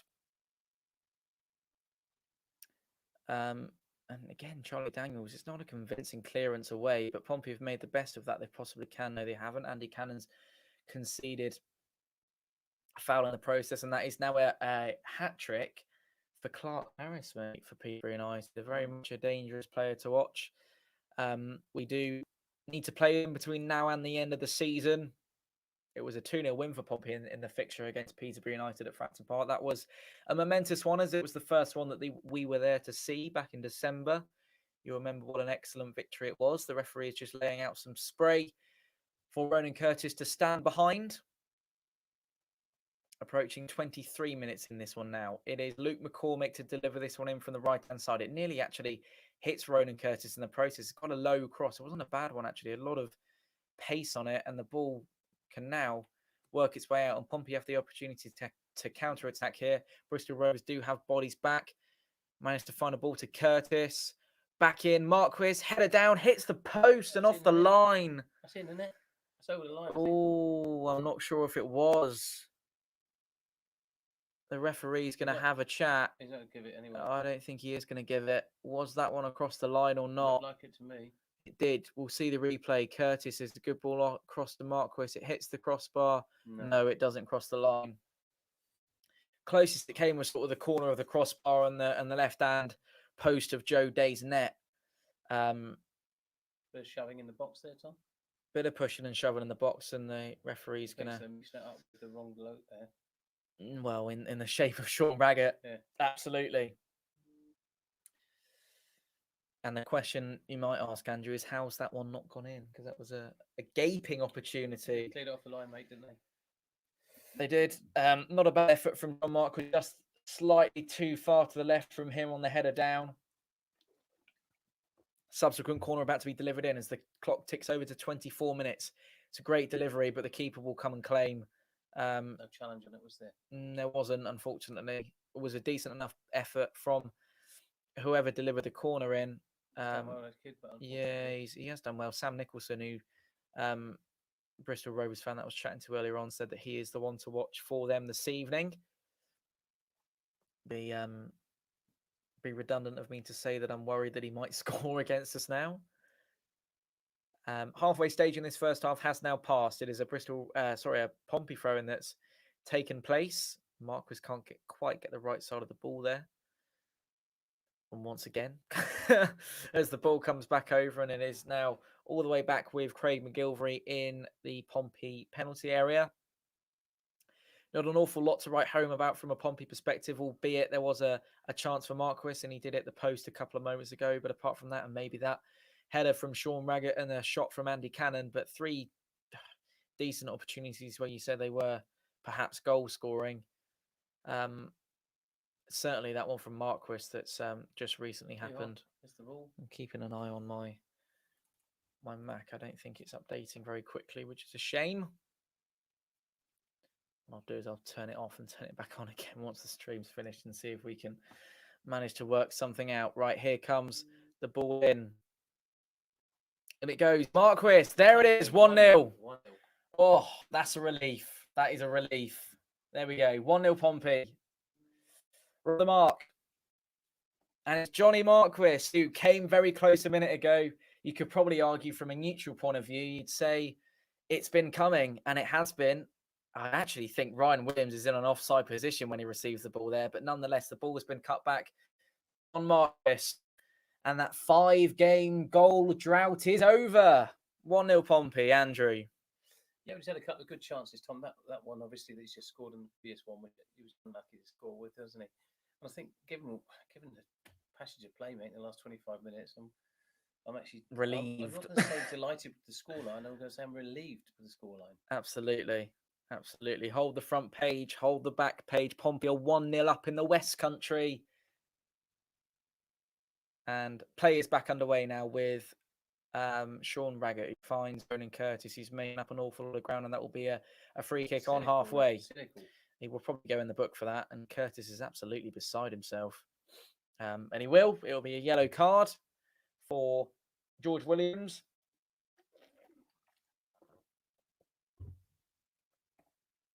Harry's just jumped off his roof in excitement. Excellent stuff, Harry. It is 1-0 to Pompey. I'm going to change. How am I going to do that today? I've only got one screen to work with tonight, so bear with me. Relief more than anything, I think, Andrew, on this occasion tonight. And hopefully Pompey can now go ahead and make it 2, 3, maybe 4 come the end of the night. It'll be absolutely wonderful as the ball's delivered in the direction of Marquis, and George gets his shot away. And that's actually a bit of a tug there, which the referee didn't quite notice. I'm not sure if he saw it and wasn't willing to give the foul, but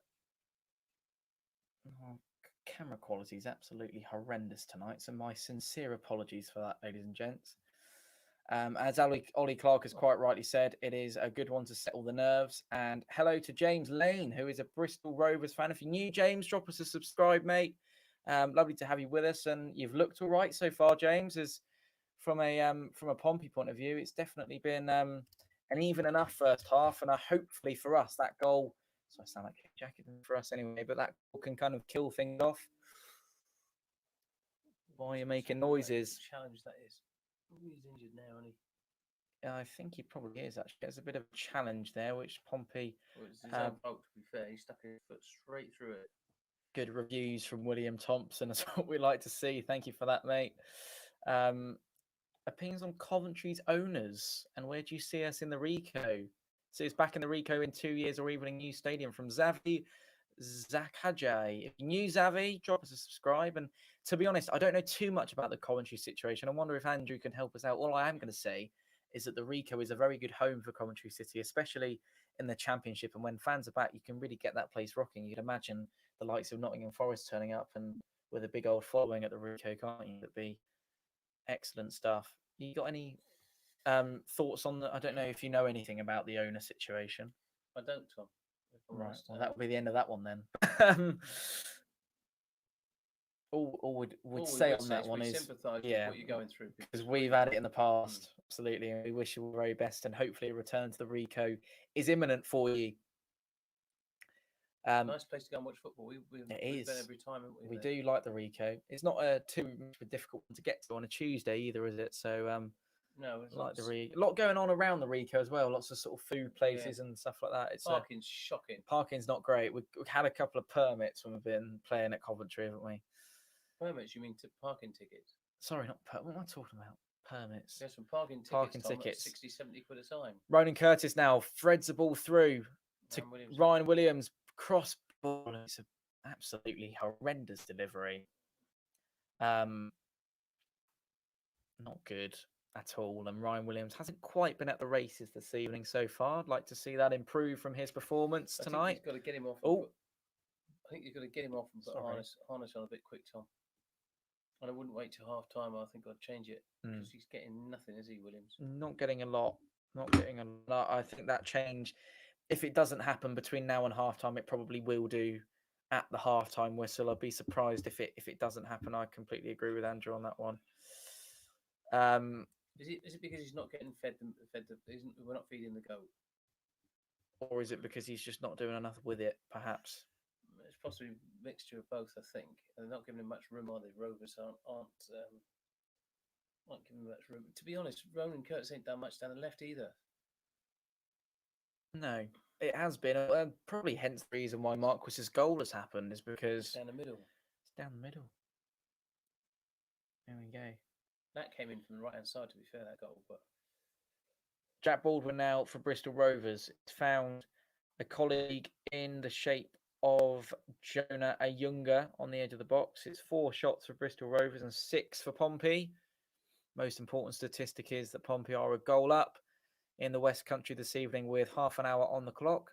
And that will be a Pompey throw-in as George Williams, who's already on a booking, can only watch the ball trickle out of play.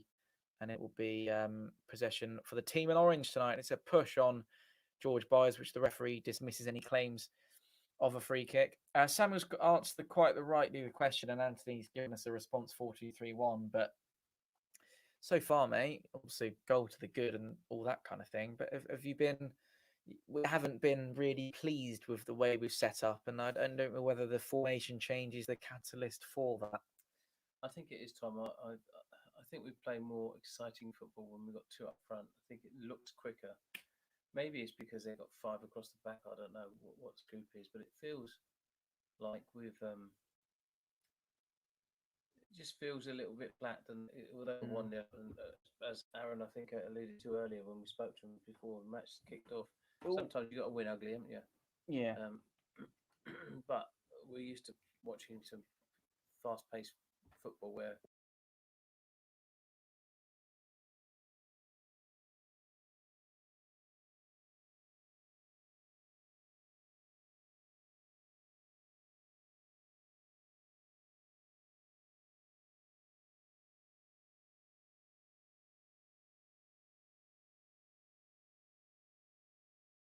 Oh, are we back? Right.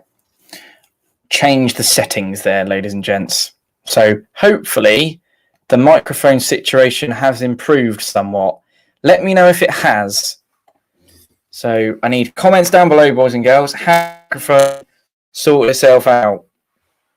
Let me know down below. That'd be great. Right. Here is Craig McGilvery delivering the cross ball in. A cross ball in? Ball kick in. And it's actually worked its way back. It's a header all the way down to Jonah Ayunga. It is dangerous, and it's a goal. Oh, my God. Oh, my word. It was left foot, right foot, all over. And it's 1-1. Jonah Ayunga. That is not good news at all. 34 minutes has been played. So much better. Excellent. But that's sorry if I absolutely blew your ears off there, but we're okay now. Good. But what isn't good is that we are now on level terms. Andrew. Well, Raggett let him get a shot away, Tom, and he shouldn't have done that. He shouldn't have let him get a shot away.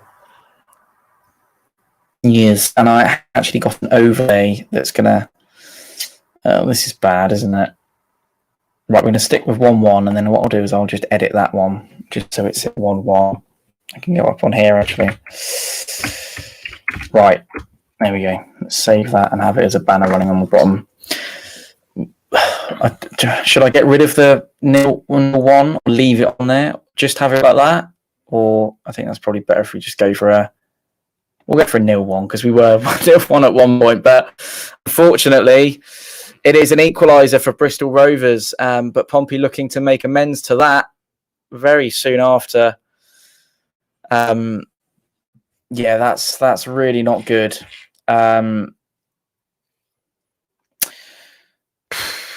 Raggett was absolutely torn apart there. He was.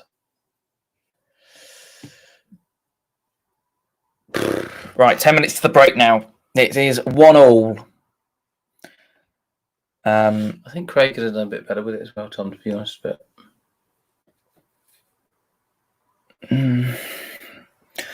hindsight's a wonderful thing, isn't it? well, we haven't been. We said earlier, but we do criticise Raggett quite a lot, don't we? We're fortunate to be 1 up, aren't we? And 1-1 looks to me at the minute even fair. To be fair, I don't like to say it because we should be beating teams like this, shouldn't we? But we 3 or 4-0 by first half, shouldn't we? We were so easily torn apart. Well, so it's just a better rebound ball, wasn't it? From that long kick of McGilvery, which is the danger. You got 50-50 ball, you got 50-50 chance of losing it. And you've got to be playing the ball to a person in an orange shirt, haven't you?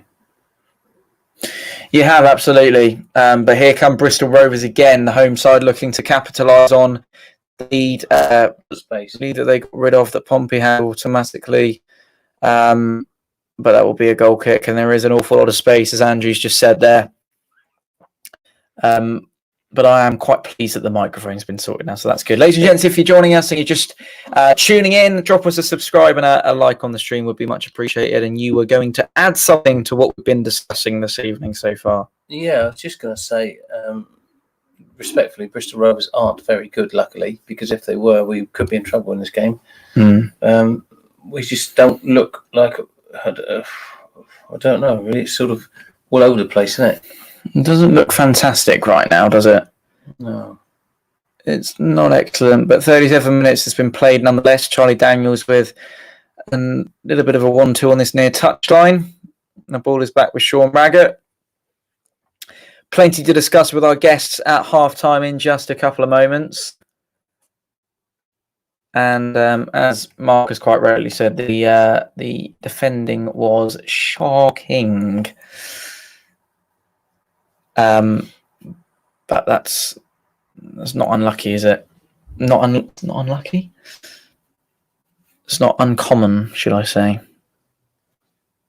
Do you still see us going on and winning this one, Andrew? Well, I think so, Tom, but I'm not overconfident, only because my heart's saying that, but I'm not overconfident in the way we're playing at the minute. I don't think any real danger. They've had one really good strike on goal, which they've scored from, but we seem to be putting ourselves under a lot of pressure all the time, don't we? We seem to be, as we said earlier, Williams hasn't done much. Look, they're not giving any space at all, are they? They're really, really defending well, Bristol Rovers, I think. They're almost like everyone's behind the ball all the time and closes us down quickly. We're not doing the same to them. We're giving them too much space and a bit more time on the ball. Which is something that we can't really afford to do, is it? Not now, especially at this time of the season, but... Absolutely.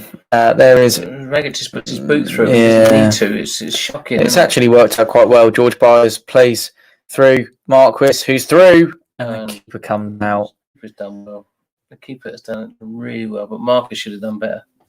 Should have done better there. Maybe could have just lifted it over the keeper as he was coming towards him. just to calm myself down a little bit, I'm going to have a segment of chocolate orange. I know my cake's there, but I think chocolate orange is in order.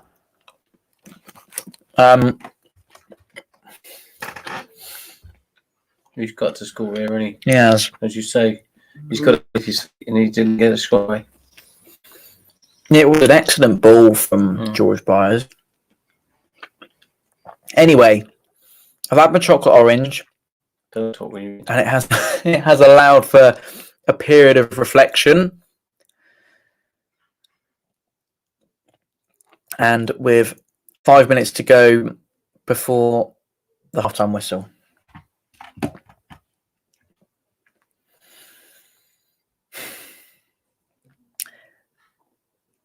Not happy at all. And this is a set-piece delivery that Bristol Rovers have the opportunity to perhaps even go in front in this game. Is not something that we're going to want to be hearing.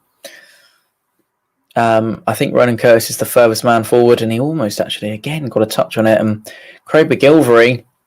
He saw it going wide, Tom. Saw it going wide, but it was another chance nonetheless for Bristol Rovers. And Pompey have got to really sort of have a look at themselves in the break and sort things out for the second half. It's not been a bad record at Bristol Rovers in the last couple of years, albeit the previous times we've played them have resulted in draws. Just to provide you with a statistic, Bristol Rovers haven't won any of their last 8 League One games this season. It is one of the longest winless runs in the entirety of English football. Any idea what the any idea what the longest winless run in the Premier League is right now? I can't really put my finger on who it might be.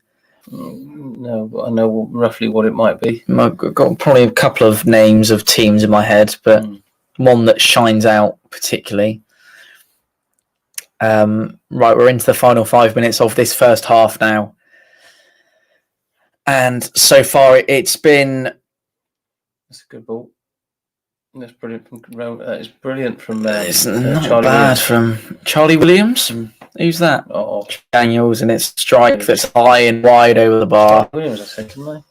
Yeah, so he didn't play for. I think it's Williams. That's the ball just right. After that, and I it's thought, Charlie Daniels or Ryan Williams. Who are you going to? Ryan Daniels and Charlie Williams.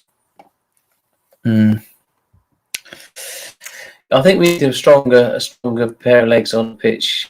Playmaking a little bit. We need to sort it out. I think we need harness on there in this game. Much stronger player can. Is it a game for Marcus? Yeah. Do you think? Not in this position, not on his own again, Tom. I don't like it. I never like this sort of lineup. It's not for me, really. I've always said that you've got to play 2 players up front every game, home and away. You've got to do that. There's too much for him to do, isn't there? But he's on his own, and there's 4 players back there. And they're just pinging the ball at him.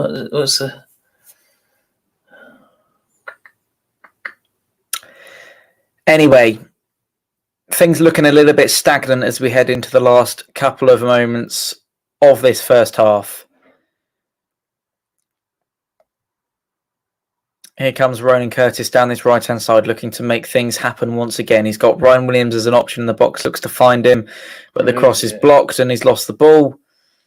That one courtesy of Jack Baldwin back there on defensive duties for Bristol Rovers, and he's managed to win a throw-in for his team. We are now just a couple of minutes from the break. Is it a case of the formation has led to the poor play, mate? And do you think that... It's not that poor, Tom. It's just... Well, it's not the best, is it? It's not as exciting, is it? Absolutely. Tom was quite right. He thought it was established ages ago that we played better 4-4-2. Not perhaps. Yeah. Oh, Sean Raggett's just so suicidal, isn't he, on the ball? Get that for a ball back across his own goal. I would probably say that it's not the only reason why Pompey have been not quite at the races in this first half so far. But it's definitely a contributing factor to their success, and I wonder whether... Our success, you mean, not theirs. Sorry, our success. Well, we don't play a team, do we? We do. I don't play for them. I don't know about you. Yeah. Right, here comes Ronan Curtis. Ball is into the arms of Joe Day, and Bristol Rovers come again down this left-hand side. 44 minutes nearly on the clock, and oh my word, oh no. It's another goal it's the second for Younger of the evening, and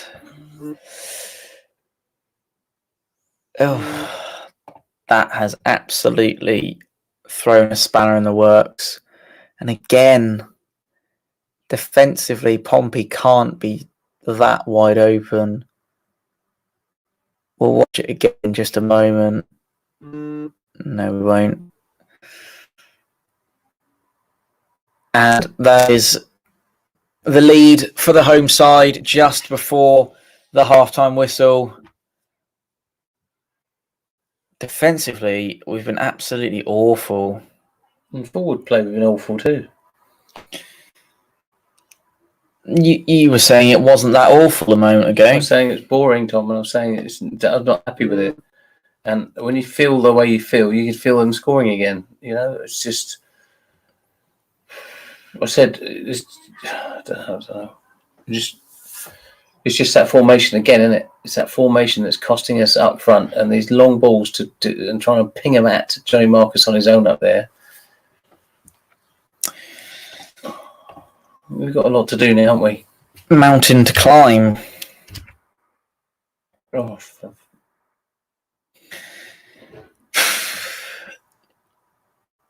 3 minutes is added on in this first half. Half a minute of that has been played. We did pick the pace up that was lethargic, isn't it? MK1 Aquatic says, what a bunch of bottlers. Absolutely prophetic shower. I'm assuming that's meant to say show. I don't think they're bottling it, mate. I think it's just, again, why do we change a winning formation and winning side? We're going to be critical because we're losing. We get sour about it, don't we? But it's unless things spin around rather quickly, it's not going to be the best half-time chat in the world either. And I think we've got to change it. Simple, isn't it? Something change the formation and bring harness in, doesn't it? Got to make something change. We can't wait for 70 minutes. We need to change. No, you can't. You can't, because otherwise the game runs away from us, doesn't it?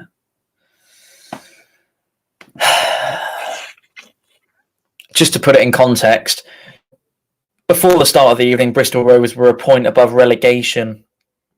They haven't won a game in League One for 8 times of asking. We've only conceded 1 goal in our previous 4 away games. That's now 2 in the space of 45 minutes. Anyway, things this just looks like we need half time quite quickly, don't we? Because things are just getting really, really shabby. My face says it all. Yes, well, I don't know if that's myself or Andrew, but probably both of us. Alex has said, need 3 points today, need to change things quick after half-time. Games like this are what we need to dominate in. Yeah, it's one that we can't let run away from us, is it, Alex? And it's quite a key one. It feels like at the moment that it's going to be a long old second half. Final chance to gain there that's cut out by Joshua Grant. And that will pretty much be that, I believe. Yep, it is. Half-time whistle has gone at the Memorial Stadium. Excuse me, Tom. And Andrew's off. Ciao, ciao. We will come back to me for just a couple of moments, and we will speak to our 4-0 colleagues in just a moment. I don't quite know what to say to you at the moment. It is half-time. The whistle has now gone on our stream too. It's Bristol Rovers 2, Portsmouth 1. We'll take you through some stats in a moment, and all sorts, as Adam has quite rightly said, all sorts of people were predicting a 4-0 win tonight. Well, that's not quite gone to plan, has it? Let's speak to Retro Shirt Sean then. Let's get half-time underway as the teams vacate the pitch. What? Oh, it's a new background. What has gone wrong there? How's things, mate? You're right. Yeah, we're good. Not too bad. I apologise if I'm a bit jumpy tonight. It's I really shouldn't have bothered tonight after that first half, but I've tried very hardest to get a stream on tonight, and it's a little bit makeshift. So apologies for that. But talk us through that then. Your assessment of the first 45.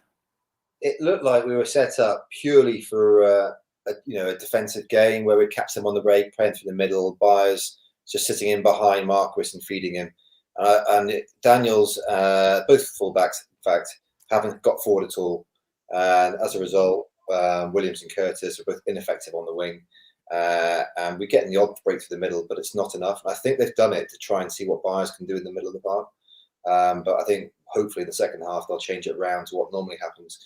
Either Byers will come on or come off and Harness go on, or Harness for Williams, one of the two, and they'll go back to the normal formation. Results 3 went our way at the weekend, Sean, and this is a night that we can. This is a catch-up night in League One, isn't it? It's not a full kind of match day. It's a kind of get your games back on level terms of other teams. We were just speaking before we started talking to you about how this is a really necessary 3 points in order to keep pace. I know we discussed it at length, but we've got to be beating teams like Bristol Rovers, haven't we? Yeah, this game has to be a must-win, and if we don't, we've got to look ourselves and really, are we up there to actually compete? Because if we don't win these games, come the end of the season, we'll be just thinking, why didn't we win on this night? It's these games you've got to put to bed. You've got to put to bed, comprehensively. And 4-0, it was there for the taking, I think, if we'd gone in with the team we played. But I think they've done it thinking that Byers would do well and they would get them coming through the middle, but it hasn't been enough. Marquis isn't potent enough, I don't think. That ball that Byers put through was a beautiful ball in between the defenders, and Marquis should have hit it first time. But he let it bounce. He tried to follow it in a bit, and it just went away from him. It was a weak shot, and at this level, he needs to be putting those away. And there's an opportunity for, you've just been speaking about him there, but Marquis with the chance to nod one in at the near post, and that one just came off the bar as well. I don't know how that one didn't go in, to be honest, but that's besides the point, isn't it? We need to be offering a lot more. Sometimes he just looks, some days he takes his chances really, but other days he looks half-hearted. He looks like, so much too much. That header, he didn't look like he was going for it or up for it. Just his attitude wasn't there. Yeah, absolutely. Just to say that before the team went down the tunnel, I have a little bit of news to bring us. Joe Gallen was appearing to already signal to Lee Brown and Rasmus Nikolaisen to get the shirts ready for a second half appearance. So hopefully that's something that we can see changed. Obviously, Kenny Jackett with the opportunity to make 5 switches in tonight's game. I was just saying again before we spoke to you, Sean, that this team haven't won any of their last 8 League One games, and also coming into this one, Pompey conceded just a single goal in their last 4 league away games, and now that's 2 in the space of just 45 minutes. What do you put it down to at its core? What's gone wrong? I think it's, again, we are used to putting the pressure on them. But by our fullbacks hanging back and by Curtis and our wide men, our flair players not doing anything, we're inviting the pressure on. Going through the middle, when we hit their 5 back men, if they bring it back, we're outnumbered, and then they just bring it in quite nicely. And, we're playing with 2 less men, basically. It's just not, and the pressure's coming back onto us each time. And I'm worried about those subs. If Brown and Rasmus are coming on, I'll be worried, because Brown has no pace. Now, if Daniels is injured, fine. But I'd much rather have Daniels pushing forward if he's allowed to attack than Brown on. Because, again, we'll have that problem where Curtis will just get lost on the left side. And Rasmus, well, he's okay. And I've always wanted him instead of Raggett, so maybe that'd be better. I'd have the one. I wouldn't bring both on. Absolutely. Right, I will let you head off, Sean. Neither of us has smiled in the conversation that we've just had, which is a shame because it normally happens. But anyway, if you're around, we'll speak to you for your full-time assessment, and hopefully things will have turned themselves around nicely. Hopefully it'll be 4 It'll be 4-2, and we'll be going home happy. Oh, 4-2 would be lovely. We'll do an Arsenal, absolutely. Right, we will speak to you at full time, mate. Thank you for that. Take care, mate.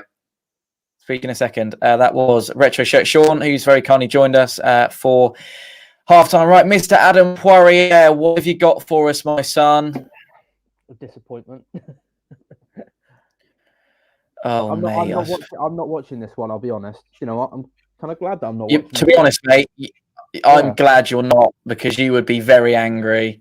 What I've heard is not good. Not good at all. I hope, to be honest, I hope they do keep Daniels on, because I know he's a good player. So I hope Joe Gallen's smart and texting Kenny, being like, "Miss you loads. I'm struggling." But yeah, I hope. Yeah, I think I can imagine it will probably be Rasmus for maybe Raggett. Oh, I don't know. I really don't know. Raggett's got to come off. He's having an absolute shocker of a first half. He's having one of those where. What'd you say? He's such an aerial threat, though. I wonder if they always just have that at the back of their minds, that he always just nabs a goal from anywhere, really, though, doesn't he? Yeah, I agree. And that's probably something that we need to do, is nab a goal from anywhere in the sort of early stages of the second half. But having said that, mate, he missed a blatant opportunity to put us 1-0 up in the first couple of minutes. He's back one over the bar, almost like he was defending a corner. So, Adam, it's starting to get away from us if one doesn't go to plan. I would imagine that Doncaster will get a result against Accrington, and Hull City will beat Wigan tomorrow night. So, after a fantastic weekend of football from a Pompey point of view, when we didn't actually play, this is just a massive wasted opportunity, isn't it? Well, it is sad to see. Luckily, results have gone in our favour, so it's not as disheartening as it may seem. But you know, it's still 45 minutes left. You know, it's only one. We're only down one. We did score first. We can break them apart. Well, this is positive. I'm liking this. I'm not watching it, so I'm not too depressed. Okay. Yeah. So yeah, I mean, if we get on some solid substitutes, maybe shake them up a bit, and we fill in those cracks, then I'm sure it'll be fine, Thomas. I'm sure it'll be fine. Adam, that's what I wanted to hear, mate. You've put a smile on my face. Right, let's hope we're having a decent conversation at full time. Oh, mate, this has got better, isn't it? Right, picture full time, and go on. It'll be fine. Yeah, we'll be fine. No worries. Keep the faith, mate. Always keep the faith. See you in a second. See you in a bit. Adam Poirier, the masterpiece of a man himself, and another masterpiece of a man is Brendan's dad, Mike, who joins us. How are you, mate? I'll put this one to you straight away. Unless there's a miraculous improvement second half, that's our season done. What do you think? That's a bit premature, isn't it? If not, very early doors, that one. We put Byers in. Now we put Byers in. I've hardly heard his name mentioned. I can't honestly say that he's having a great game. Brendan pointed out, who sat next to me, but he's busy working. But Mr. Byers, perhaps there should be a change there. Certainly, I don't want to see Brown on. I'd rather keep Mr. Daniels on, and I would like to see both fullbacks. As was it Sean was saying beforehand, that we need to push these wing backs further. There need to be some overlapping. There doesn't seem to be our normal attacking game going on at this moment in time. And I would be very concerned if he took Daniels off. I want to see Cameron getting further forward. Not Cameron, Callum. No, sorry, Callum. Yeah, sorry, I always get them two names mixed up. But as for Byers, at the moment, I've not seen anything that justifies him playing today. What do you make of that, Andrew? I keep calling him Cameron Byers. George Byers, does he come this way a bit? Does he merit his place on the field right now? I don't think anyone does right now, Tom. Frankly, other than perhaps Cannon's still playing quite well, but yeah, it's all gone a bit pear shaped, hasn't it? I think Charlie Daniels was playing quite well. There's a few wayward passes from him even as well tonight, wasn't there? So I'm a little bit, to be honest, I was a little bit concerned after 5 minutes, and after 30 minutes, even more concerned. And sitting here at half time, I'm thinking we could lose to this lot. We really could. If he changes his formation and speed the pace up a bit and play our attacking football, we're stuffed. I think we're all at sea. What do you reckon, Mike? Yeah, the defence. Someone I said it on our WhatsApp chat in the family, and that I said, I don't know what's happening to the defence. We don't play like this. We've not played like this before. I think they're all at sea for some reason, and I can't understand why. Because it's the same good 4 players that we've had in the last few games, and Cannon and Naylor are doing fine. We're winning lots and lots of free kicks. All right, I'd like them to be further up the pitch a bit more, but. I don't know what the Raggett, as you say, has been. It's strange, but is everybody allowed to have an off day once in a season? Because he's been immense at times before this. It's just a shame that it all happens to be every single one of the Pompey players on the same evening that are having an off day, isn't it? But there we go. Yeah, there's not much from Ronan's coming in at all, and Williams isn't really producing much. And as for what I would say is a sitter that Marquis really should have put away. Oh yeah. And my wife Mary could have put the one in on the 6-yard box. I think anybody could have put it in. Yeah, I completely agree. Including Harry Redknapp's wife, she could have put that one in. Big Sandra, yeah. She could have done. But it's games like this that Peterborough aren't going to lose. It's games like this. Oh, Peter was finished. It's teams like that aren't going to lose to this lot, and we are. It's abysmal, isn't it? Frankly, it's not very good. Let's face it. And the problem is we have 2 good games, and we all think, oh, actually, we're back on track. No, I disagree. And then we pitch up like this. I disagree. We had a great run of about 8 or 9 games before that. We were really good. We beat everyone that we needed to beat. Yeah, and now we're not. No, we're not. I agree. We have the games. We have those games where, I wouldn't say we expect to win them, but we should win them if we're playing as good as we have been, but we're not continually doing it all the time. We are good for a series of games, and then we fall apart again, and then have to build ourselves up again. And is that going to get us into the automatics? Don't think so. Playoffs, again maybe. Right. Well, Brendan. Sorry, it says Brendan on the screen, but you're not Brendan, are you? There he is. He is here, but he's working. He's looking forward to joining us at the end. I literally finished now, but somebody come through on a chat. I need to finish it off. So no worries, mate. Not at all. That's a bit late, isn't it? 8 o'clock at night. After Brendan, you are, son. Right, Michael. Once a week is a late one. It's a joke. Oh, okay. All right, fair play. We will speak to you both in just a moment. That was Brendan and Mike on Fournilwrittenalloverit. Thank you very much indeed, fellas, for the time being. And the button's not working now. There we go.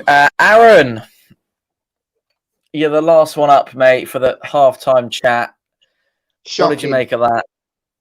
Shocking.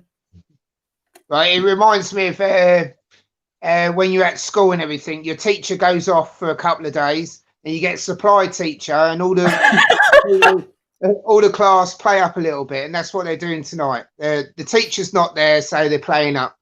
It's just unbelievable. Unbelievable. That is shocking. That defence is just absolute shocking. And you could see it happening a mile off. It was just like, what is happening? The wingers aren't doing their jobs. I thought it was a 4. I thought the actual formation was supposed to be a 4-4-2. But God knows what formation. We're all over the place. We're just not playing how we were last couple of games. It's just ridiculous. Curtis and Williams are not at the races at all. So God knows what's going on there. I was hoping that instead of bringing both defenders on, like Liv Brown and Rasmus, change the middle. He has to change that formation so we've got the 2 strikers. This second half now, we need that early goal. If we do not get that early goal, then we're just going to fall back. I'd rather be 2 points behind Lincoln, not 4. Not 5 at the moment. So it is quite stressful. And I did say Marcus would score a hat-trick, but he's already missed a sitter. He scored that one, but it's just, what is going on? We're not gelling. We're not playing as a team. And we're just letting them through us like anything. We just with Raggett, that he should have controlled that before they scored their first goal.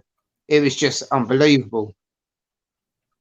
What would you change, Aaron? I think I know he started, but I changed Byers. I bring him off, get it into the 4-4-2. Let's think. Would you bring Williams off? Yes, definitely. He's not at the races. I think he touched the ball about 4 or 5 times. And there was one where he went for a shot at goal and hit the corner flag. It was like, what was going on? Was that him or Marquis? They were over on the other side of the box and he crossed it and it hit the corner flag. That was Williams. That was Williams, yeah. Yeah, I think he needs a rest. Get him off and get Huula on. Swap Curtis over to the other side, get Huula on that side. And then that really confused them then, because like everyone's used to Curtis on that left, bring him onto the right. Or even, got to do something, but we need to change that formation. We need to go all out attack now.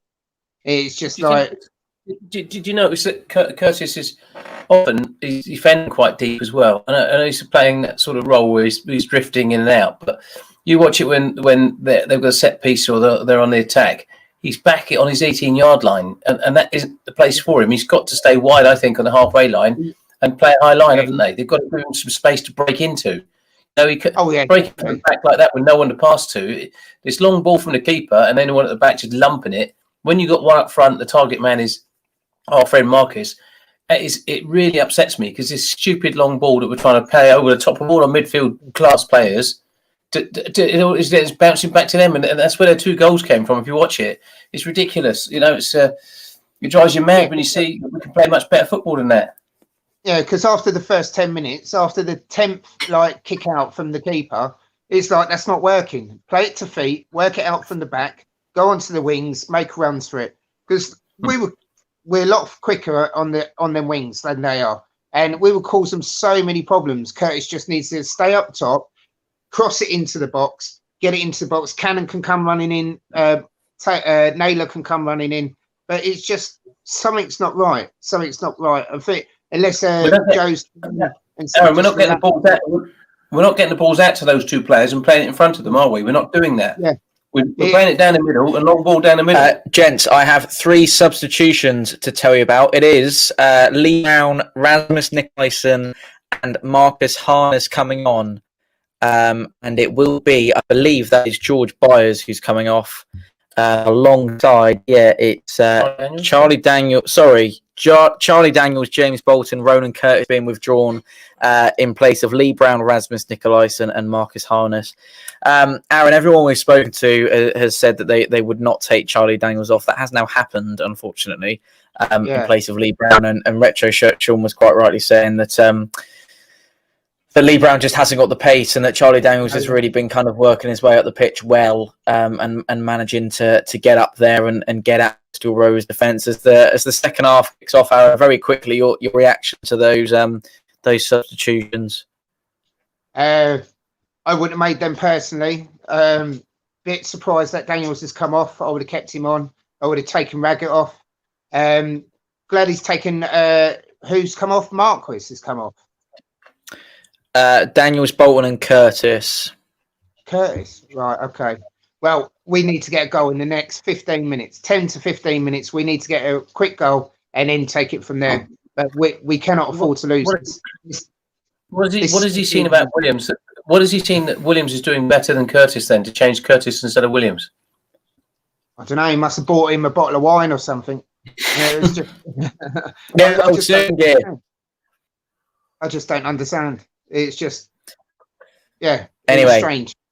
Aaron, let's see what this second half brings, because it might do us wonders, mightn't it? In Kenny we trust and all that. Thank you for that, Aaron, and we will speak to you at full time. Right, okay, so let's crack on with second half commentary now then. It is currently Bristol Rovers 2, Portsmouth 1. Ladies and gents, I apologise that the overlay's not been changed. It won't be for this evening. That's all we've got, because I can't get onto Photoshop and change it, because it's a bit of a makeshift for us tonight. And that replicates very well in terms of what Pompey have been doing on the pitch tonight. It has been awfully disjointed. And let's hope that those changes can do wonders in terms of changing that. Let me just tell you very quickly, just in case you're only just joining us. It is Charlie Daniels, James Bolton, and Ronan Curtis have been taken off in place of Lee Brown, Rasmus Nicolaisen, and Marcus Harness making their way to the field. So, to be fair to Kenny, no messing about. Those changes were necessary, Andrew, but they have been made. rather than just sit there and hope that things will Let's change. do it at half time, Tom, because we had to. And we have done. I'm Yeah. just a little bit surprised about Curtis, but he was a bit lackluster and a bit all out of puff. But is that because he wasn't getting fed the ball? Perhaps he was a little bit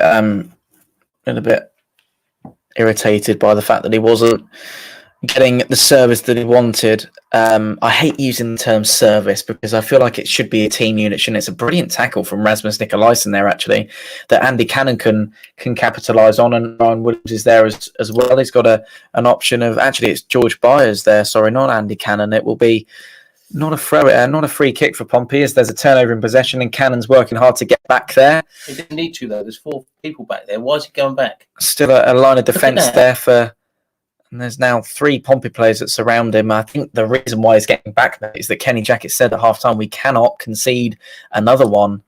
And I completely agree with that. Right.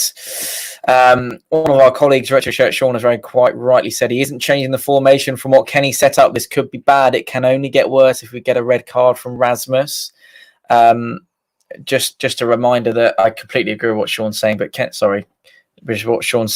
Jackett is there this evening. He has made the trip to Bristol Rovers, so unfortunately it's been done completely by him.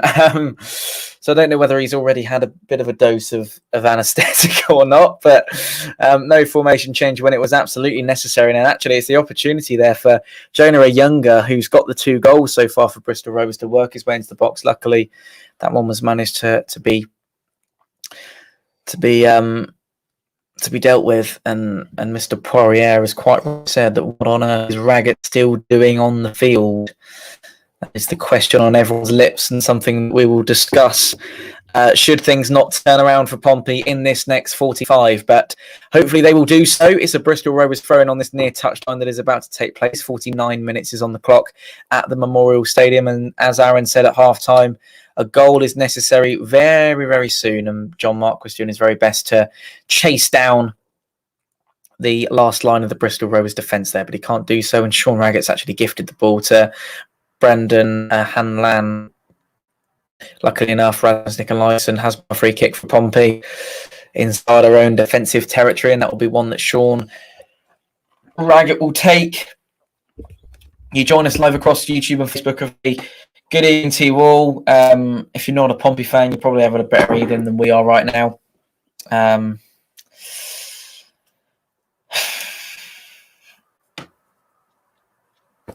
You don't sound very happy, and I don't blame you, to be honest.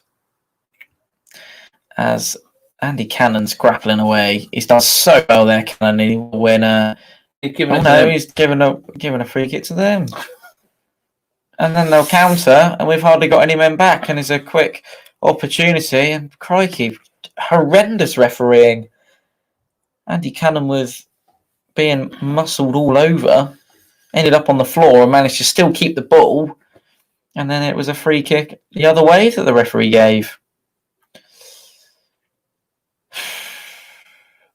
Anyway, 50 minutes has been played. Let's not dwell on that too much. Cross ball then. A hopeful cross ball from 35 yards. Yes, quite. With just one man in the box and 4 defenders around. A hopeful ball that ended up being hopeless, perhaps. Tom Mailer, will he go for the spectacular? No, he won't. John Byers will. It's a shot and it's well wide. And that will be a goal kick. Excellent. Well, what a lovely night we're having so far. If you're just joining us, it's 2-1 at the Memorial Stadium. Thing is, Tom, I'm not upset that it's 2-1. I'm just upset at the level of,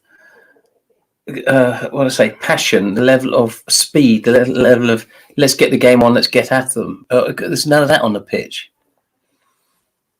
You know, there's no excitement, is there? There's no. If we work well back, I think we will then go on and do it. I think if we are the next team to score, we will still get something out of this game because we're very good with momentum. We saw that against Plymouth, didn't we, the other week? It's just...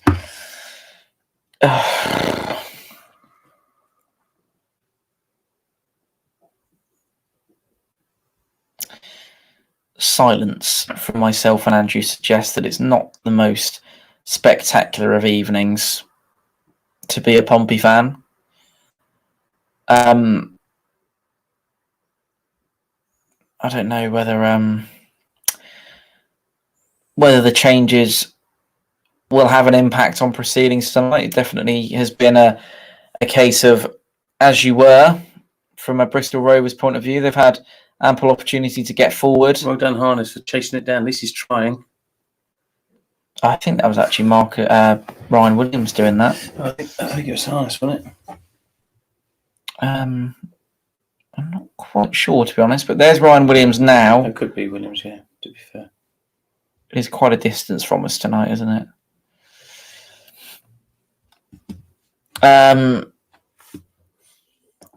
Paul is a Lincoln City fan, and he said we'd have Raggett back at Lincoln in a blink of an eye.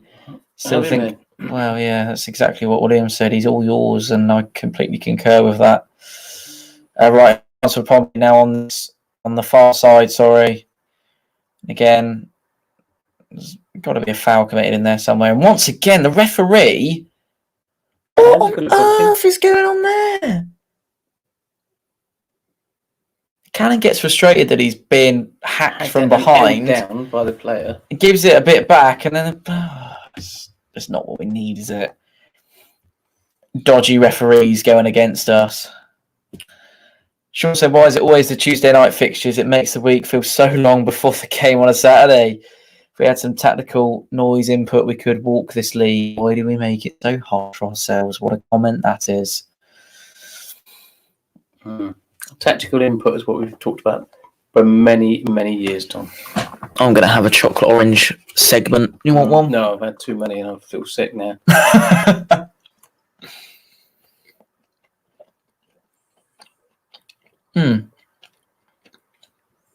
Chocolate orange makes the pain go away a little bit. Not for long, though. Don't chew like that, mate, please, and talk. Eat it properly. Can't leave too much of a pause. People get bored and switch off. Here comes the Bristol Rovers ball in.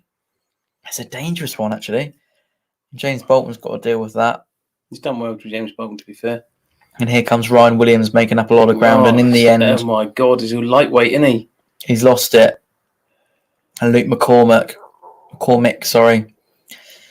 has won it back. Oh, at least we're playing it out now on deck. We are. But it's frustrating to watch, isn't it? Oh, my word. Mason, mate, you've not missed an awful lot tonight. It's not gone well. George is a Kinder Bueno fan. I forgot about tonight. I wish we could forget about tonight, Mason. I wish it never happened right now.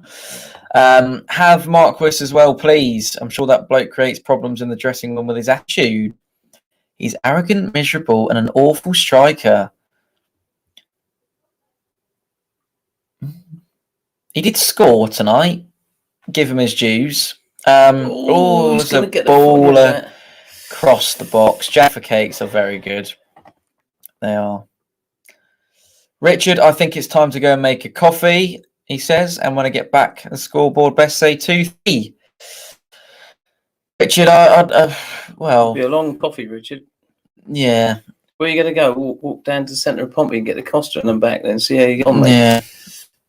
Actually, Rich, get back to your house for sort of Saturday at maybe 3:15, and we might be a couple of goals back.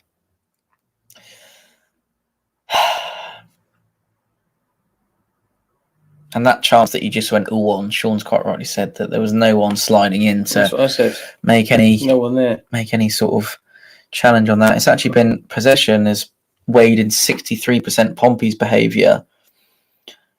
Referee said, I'm willing to calm down a little bit. Alex, it's not looking great, mate, if I'm honest. It's not looking the best. It's been better. We've been better. Nearly approaching the hour mark now. So luckily we'll only be watching this for another half an hour. That is the 10 minutes up, though, Andrew, in which Aaron legislated for the goal. to go in starts to become sort of, we really need to get a shift in now. Muck in, get going. Harness has done really well to dispatch Naylor. And this is George Byers who finds Ryan Williams better play from Pompey. Callum Johnson working his way down outside the box, puts the ball in, and that one's headed away by, I believe it was... Don't touch him. Don't touch him. He's going to blow it.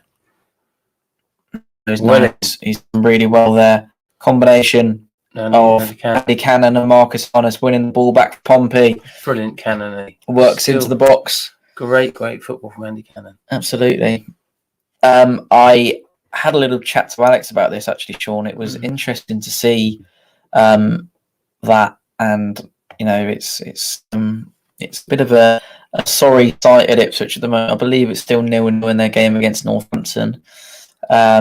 Swords going into Paul Lambert's coffin left, right, and centre right now. So something they need to sort out if they want to be pushing for promotion this season. In comes the swinging corner, and that one's relatively easily away from Bristol Rovers, and then I think it will be offside there. As every single arm in the Bristol Rovers back line there went up, and the lino flagged almost immediately.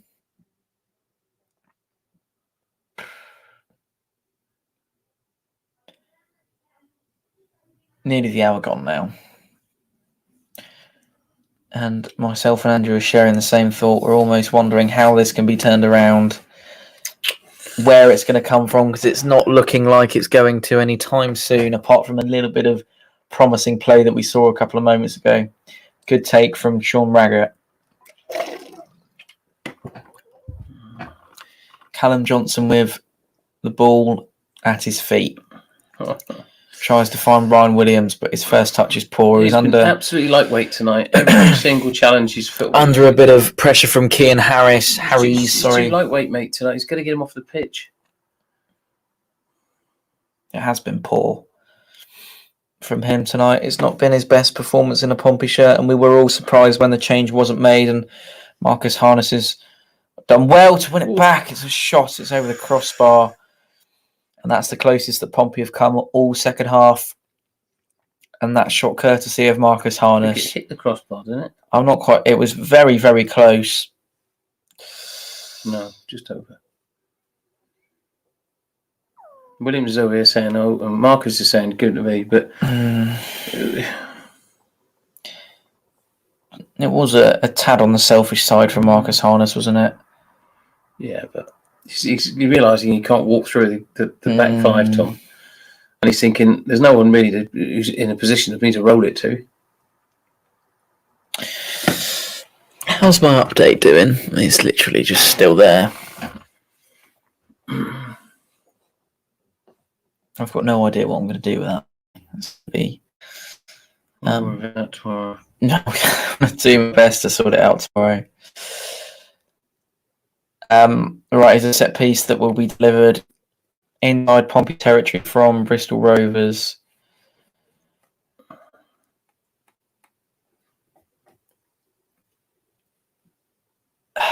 And the ball's not a bad one, and Williams can't do anything to prevent the corner. Obviously wasn't aware of who was behind him, and to be honest, it was a vital touch that he needed to get on it, and I think that was all he could really do, wasn't it? Pace on the ball, etc. Well, he's done well to get it over the guy's head.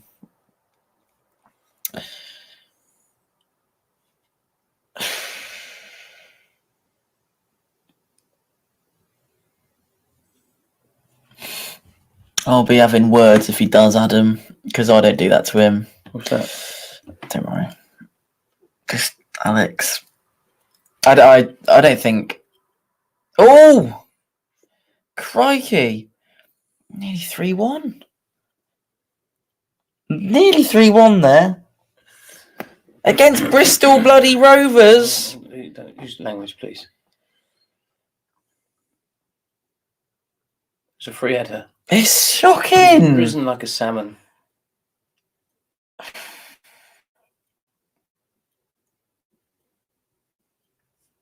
Oh, just... The referee's atrocious, to be fair. Referee is a waste of space. They've had 5 shots. We've had 2.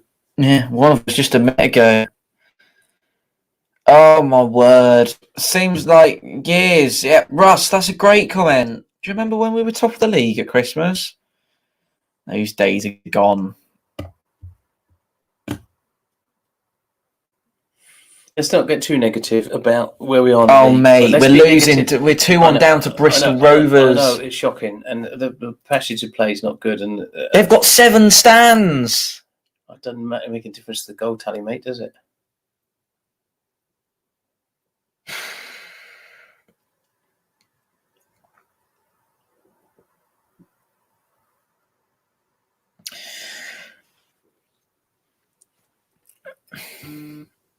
I don't quite know what to say. Other than Barcelona have just scored against PSG. There you go. Love a bit of the Barca. Rasmus is dealing with the ball coming to the bumpy penalty area. Why is someone not stood on the halfway line? Because we don't want to let any more goals in. That's a great take. If he's done him there, oh Tom, my word! Someone like Marcus has got to stay on a centre spot. Even their corners, their free kicks, whatever. You've got to put a man up there, and the reason for that is you bring 2 or 3 of their players out of the equation. One of our players would bring 3 of their players out. I'd go for 2 up there. Even so, 1 or 2, but you bring out 2 of their players. Guess who scored for Barcelona? Lionel Messi. Messi from the penalty spot, absolutely. Should we stick BT Sport on? Just leave everyone and go and watch some proper football? No, let's just muscle this one out. Yeah. Sorry, I am being rather angry. But if it was against Lincoln, and we were struggling. 5-0 down there. Well, all right, but you know.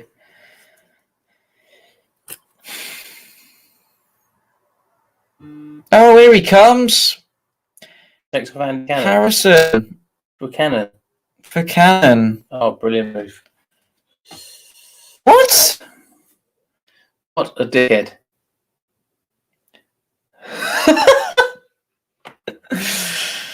Take off Andy Cannon, why not? A good idea.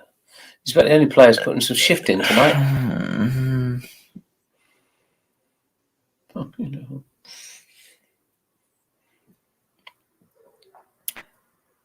I don't understand that in the slightest.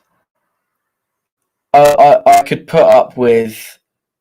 This is decision making at its worst. I could put up with this decision Daniels for Brown. So you got Charlie Daniels off. No, Brown's too slow and old, and passes it sideways. You need someone moving the ball forward like Charlie Daniels was in the first half. Oh my God, he only lost it there, hasn't he? Oh, that's going to be a booking. Callum Johnson. Why did you do that, son? He's going to give him a card for that. Yeah.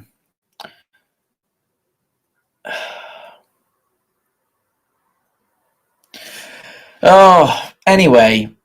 Yeah, my gut feeling with that, it's like watching a program on depression. Doesn't feel too dissimilar, Andrew. Doesn't feel too dissimilar. Andy Cannon coming off for Harrison just confuses me. Was he gone 2 up front then? I wonder if that was probably the thinking, but it wouldn't have been Andy Cannon for me. No, been Williams. I would have definitely taken Ryan Williams off. Harness with the ball away. Up and behind him and Pompey. Deal with it in the most unconvincing way. Just pass it to a man with an orange shirt. That's all you got to do. How difficult is it? It's incredibly hard.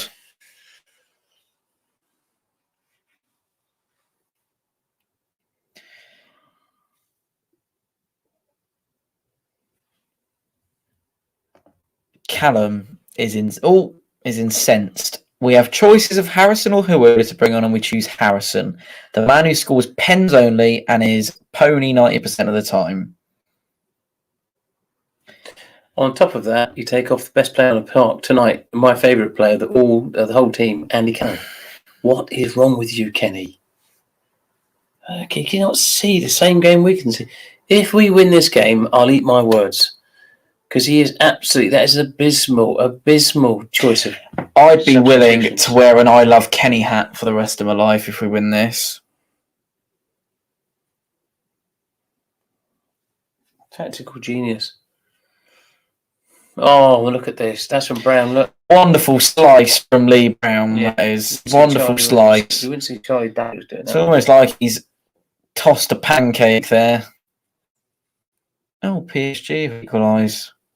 A lot more going on in that one. Anyway, to the number of people that join us, Kylian Mbappe with a goal there. Can't believe I'm saying that. I'm now going to commentate on Bristol Rovers in the same sentence, but there we go. Same breath, I should say. If you're still with us and you're somehow managing to stick through all of this, thank you and a warm welcome along to the stream. Your company is great.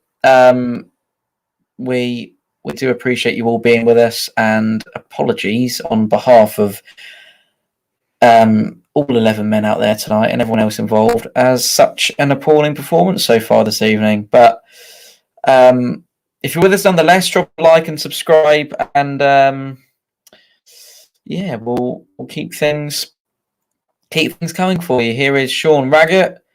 Oh no, don't call that a pen. Pen he has. Oh, You dickhead. God. And he's going to send him off, isn't he? No. I hope so. Oh no. You are having a laugh. Raggett has just thrown the fucking game away. What is he doing, the dickhead? Why do that? Why make a challenge? Why just pass? I mean, the guy's going to score, but he's got to not let the ball get out. Why is he messing about with it there? Oh, Jesus Christ. Bristol freaking Rovers. Bristol Rovers. They score from this. They do indeed score from this. What on earth is going on? 70 minutes from the penalty spot. McGilvery goes the wrong way. And Bristol Rovers are having the freaking time of their lives. Luke Leahy. I don't even know how you say his name. I don't really care, to be honest.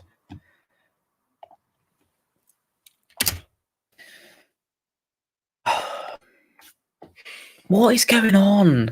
Formation and, No, and team and player choice, Tom. And substitutions and tactical ineptity. We've said it a million times in the last 3 years. Not just because we're losing, we are absolutely haven't got a Scooby. We ain't got a clue what we're doing out there. Not a clue. And then we bring Andy Cannon off and put Harrison on up front and hopeful balls to him to see if we're going to nick one. Jesus Christ, man.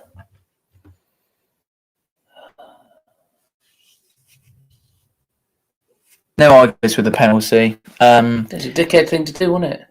It's a horrendous lapse in judgment. Brilliantly there. It's the little things in life, isn't it?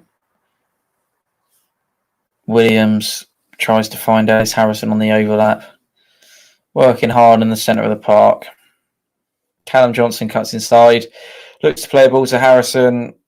Marquis is on the edge of the box. Shot from Harrison. Oh, no, sorry.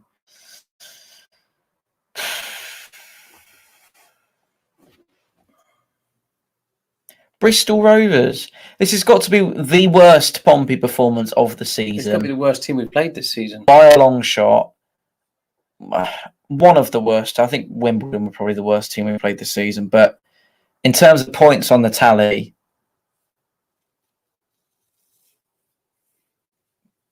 these boys are absolutely dreadful.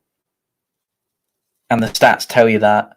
They haven't won for 8 League One games. It's the longest winless run in the division. One of the longest in all 4 tiers of English football.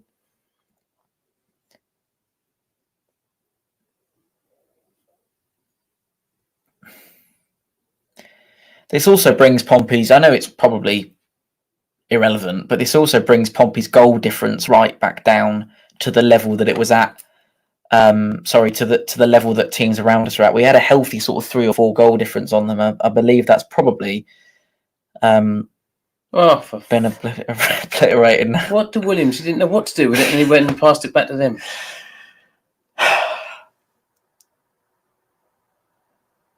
Well kept in by the Pompey captain, Tom Naylor. You did well there. Kenny's got one more substitution and he needs to make it now because something's not working. He's got to give Hawula a run out and get rid of Williams. What was that then? What was that? Superman. Bit of a reenactment there for you from Andrew. Cutting edge reaction to the game. Don't get that anywhere else. In comes the ball. Who's attacking that? It is literally attack that ball. The ball came in with no one there. When I say no one there was no one within a postcode of that cross.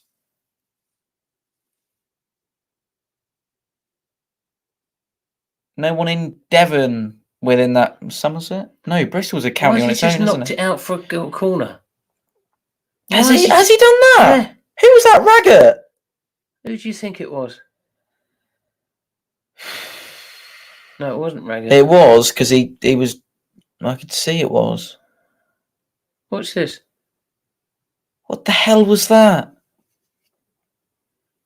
What the hell was that? Lincoln, you can freaking have him, Mush. You can. If the Lincoln fan's still with us, more than welcome to him. Rasmussen Jack, that's your full-back pairing. Centre-back pairing, sorry. Here comes the subsequent corner thanks to Sean Raggett's absolutely masterful football ability. It's a deep corner and it will be a goal kick. Luckily, you normally say this, they're shocking. But they've run us ragged tonight. They don't run us ragged, Tom. We've just been absolutely appalling. How can we play so well? Well, I suppose it's not exactly the same team, is it? I don't know if Jacobs has a material impact on not being in the side.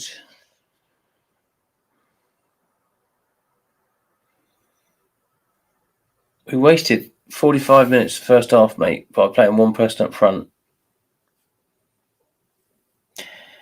I've seen a couple of comments flashing up on the screen regarding is it just playoffs for Pompey now? I don't think so, even. Not playing like this. And I'll be honest, it's tight up there as it is. And we said at half time that this was a must win. There's the cross in. And surprisingly enough, nothing came of it. The ball is back with Lee Brown now, who's the furthest man back in an orange shirt for Pompey. Ellis Harrison nods one over. What the hell is Sean Raggett doing in the box? What is going on? Harness. Did that hit a hand? Referee's not going to be interested because he's an absolute douche.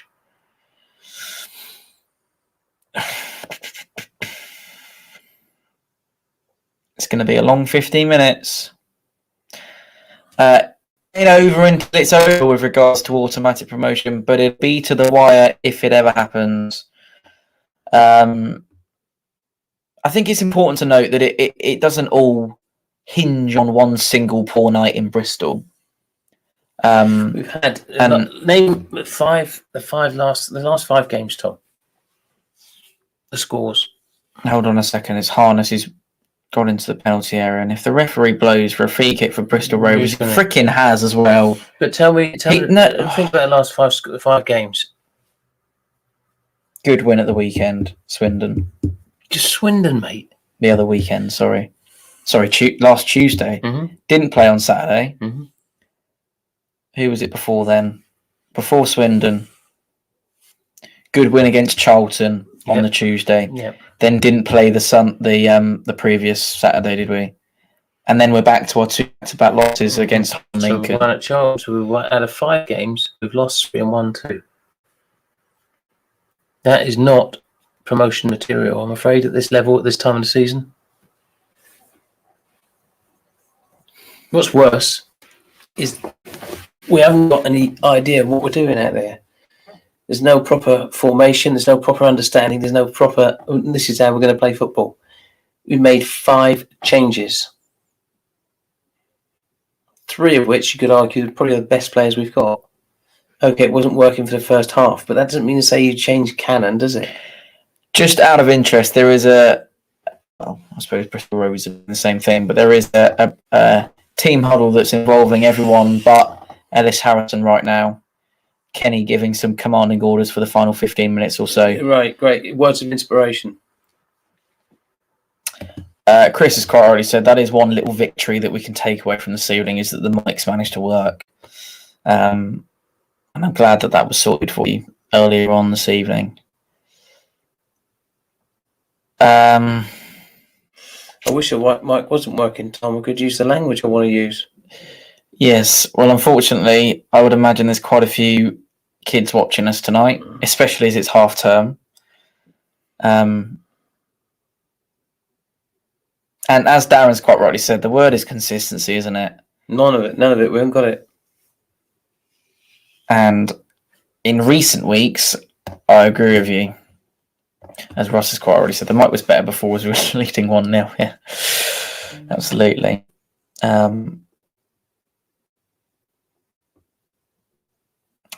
I don't know what it is, right?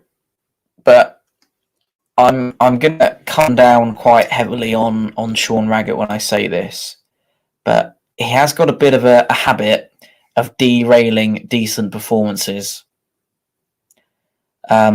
He scored the most own goals than any other player this season for us. He's not a stalwart defensively. He never looks solid. And there is almost always, a mistake that costs us a game. That either costs us 2 points or 3. Mm-hmm. And it's not acceptable in that position. It's not acceptable in that position. And I think we would see a rapid improvement if we swapped Jack Watmore for Sean Raggett. I agree. And played Rasmus with him, because Rasmus does look solid. Rasmus does get rid of the ball. Rasmus does it correctly. Rasmus Nikolaisen played in the Champions League before he came to play with us. Sean Raggett played for Lincoln.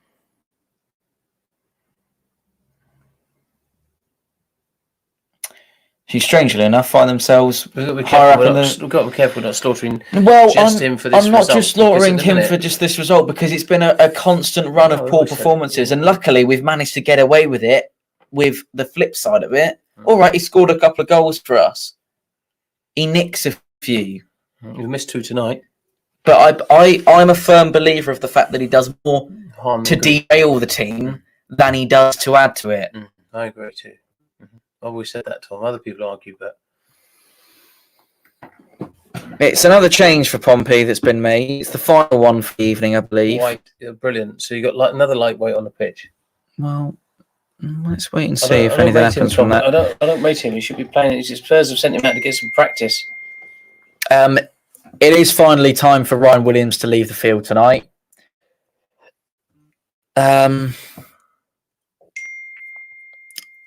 And yeah,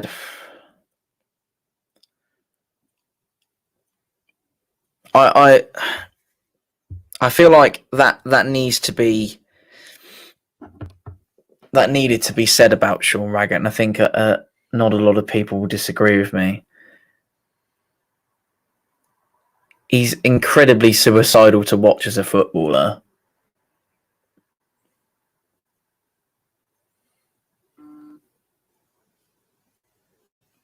But at the same time, there's plenty of things that he's done well for us this season so far. And it's easy to single a single player out on a 3-1 defeat. However, that's what it said. It's easy to finger someone for it. However, on this occasion, it does fall to Sean Raggett's door. I think it almost did against Ipswich in the FA Cup, if anyone remembered that one. He scored in his own net twice. And you could argue it was Jack Watmore's fault against Charlton when Hull City, when he scored 2 in his own net, and that put the game away from us. But then I'm just thinking in my head, playing devil's advocate on myself, maybe the team need to do more we cannot just rely on blaming someone because they've scored an own goal. No, so you can't blame him. We're letting the Bristol Rovers attack us and put them under back four under pressure all the time. We're just not. It's just not there, is it? It's every freaking where they're making them look half decent, and we're absolutely abysmal showing. We pay for this tonight. To get our freaking money back. Be nice of Mr. Catlin to come out and say sorry about that and refund us all.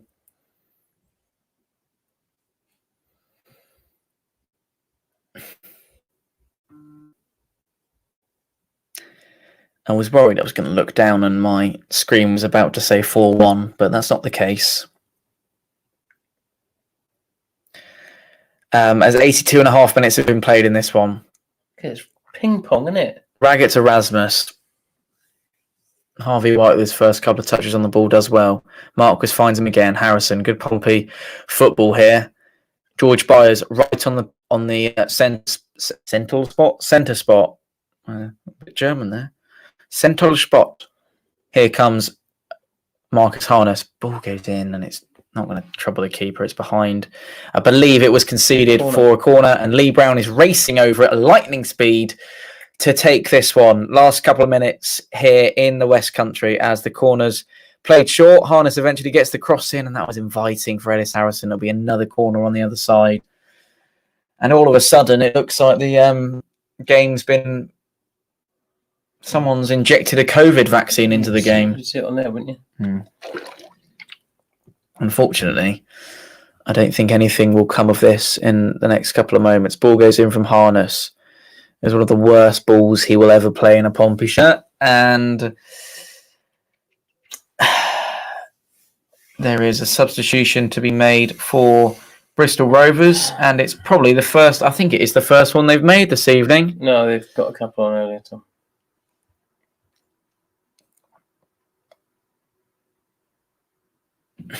It's the man who scored twice for the home side, Jonah Ayunga, who is making way for Daly, who will be playing the next 6 minutes or so.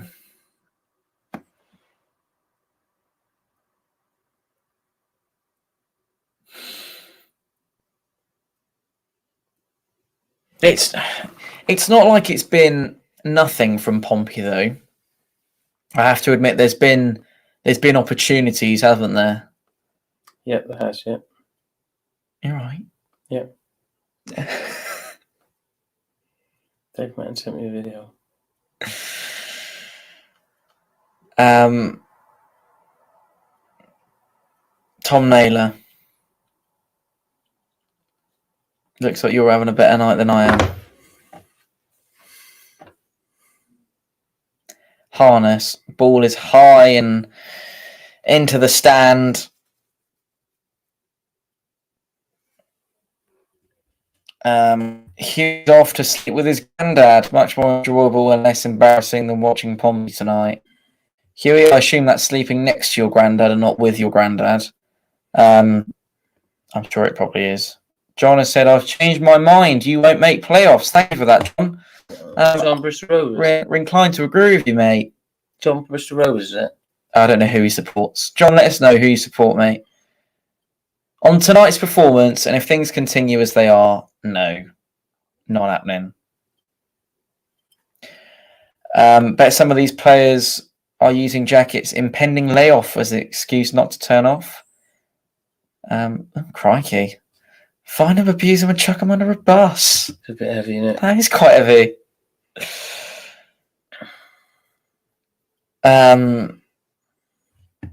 Anyway. Oh, my word. That was almost spectacular. Way to make a name for yourself in a Pompey shirt, George Byers. It was dropping down with snow on it from David Norris almost, wasn't it? Yeah, it's a good strike. Get that on the half volley. Good strike.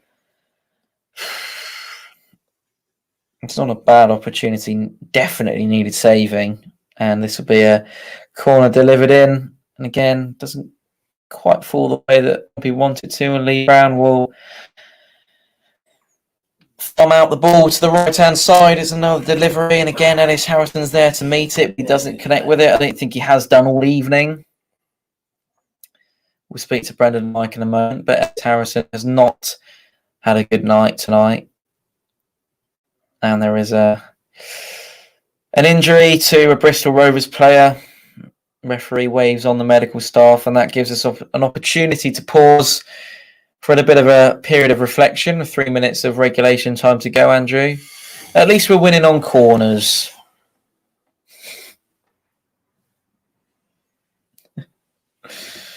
Tom, it's easy to sit here and criticising it, but you have to be asking the question about the team lineup from the start and the way we've approached the game, the pace at which we approached the game, and the lacklustre performance from lots of players out there. You can't blame one player. You can't simply blame one player.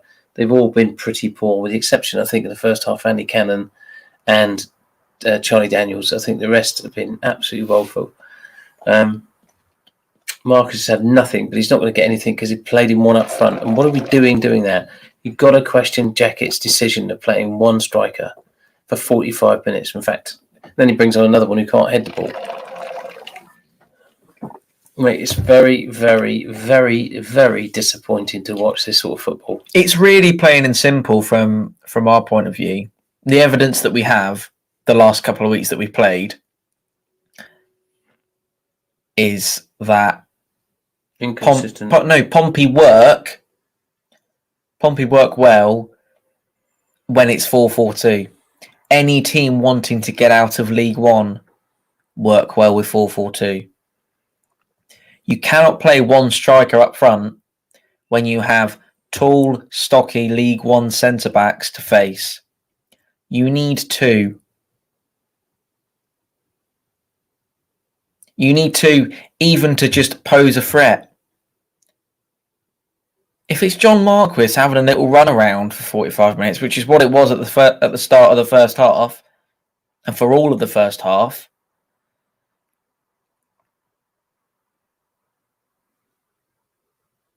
it just doesn't work. Two, you go together. Still allows for 4 across the back, 4 across the middle. All it is your 4-2-3-1. You just have 2 players drop back and you've got your 2 up front.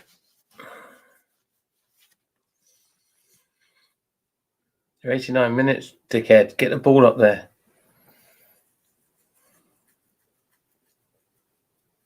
Oh, he's laughable on it. I'm not being funny, but not laughable. It's comical. It's comical. It's upsetting. It's freaking comedy, mate. Brilliant header from Harrison again. Brilliant header.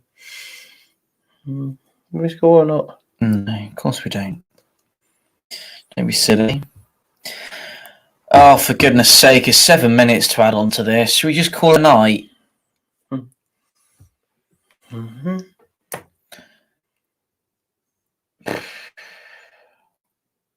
7 minutes. Yeah, we can get 2 goals in, can't we? Oh, yeah. Oh, we did it against Plymouth, yeah. They actually look like...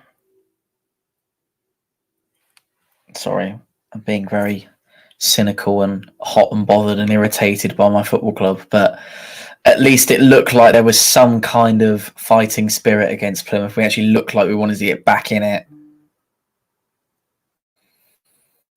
Ipswich to 10 men on 90 minutes.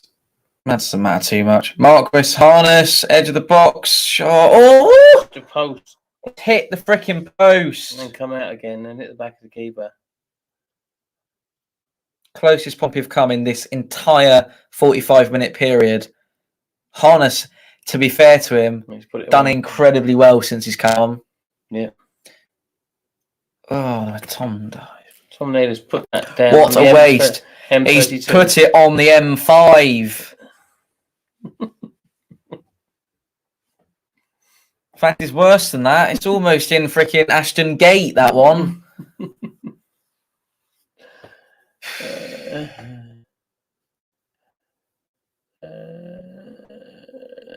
I'm not enjoying this, Tom.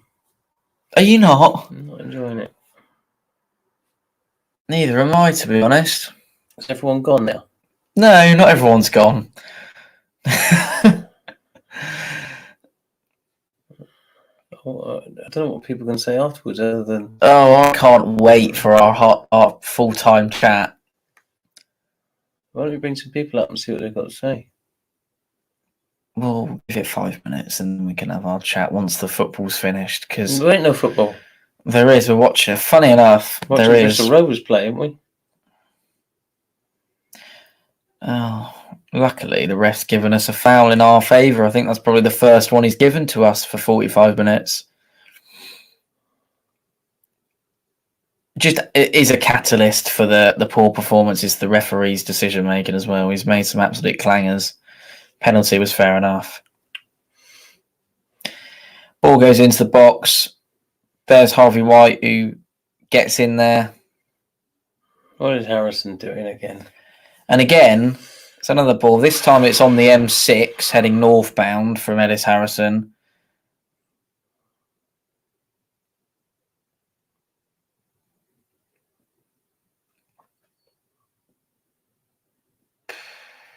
It was a good header, to be fair. Yeah, it was a good header. Ryan Williams. And please don't make it 4-1. I'm just going to leave if it is. Someone else can do the rest of the stream. Pompey flying back in their numbers. That's a great comment from Tom. What's that? A plum is better than Marcus. Yeah. Now, Marcus, to be fair, I think he's a good player, but you've got to play to his strength and give him a player to play with. Ipswich got a point from their game against Northampton Town. That one's finished 0-0. Better than us. Despite Flynn Downs receiving a red card on the 90th minute. Points not enough for them right now, but anyway. 4 minutes of the 7 has been played. This has probably been the longest game I feel like I've ever watched. Streams never go this slowly, do they? We normally get to the end of a stream. Tom, we said this in the first 10 minutes, how bad it looked, the setup, the way we were playing, the attitude of... Didn't look great, did it, from the offset? For the kickoff, mate, it was horrible to watch. And there is no getting away from it. I'd like to see what Jacket says about this afterwards and the excuses he gives about the corners. It's absolutely atrocious, people out there. Is George Byers looking to make something happen in the very last couple of moments. Ball goes in. Harrison, Marquis. It's a push. That's a pen, ref. Oh, it is a pen. Hey! Hurry up then. Does it go for it? I haven't got a clue. It'd be funny if we missed, wouldn't it? No, it wouldn't be. We need a very different play. No. I've got a horrible feeling that this is going to go over the crossbar. You've heard it. You've seen it. Though. I haven't seen it. I don't know. But it's Marquis who stepped up. That's my gut feeling, is I would know if it's gone in by now. He misses it. No, it's worse than that. He saves it. Marquis takes a couple of steps back. Andrew's already spoilt it for you. But the key... Oh, my God. As if tonight could not get any frickin' worse. Golden opportunity. A goal is handed to you from a penalty spot. Bristol Rovers.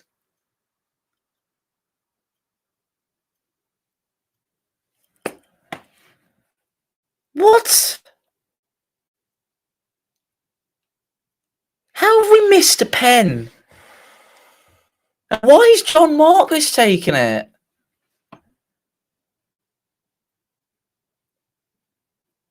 You need to take it, isn't he? No, he's not. Who's going to take it then? I would have given it to Harrison. Yeah, probably, yeah. What a joke.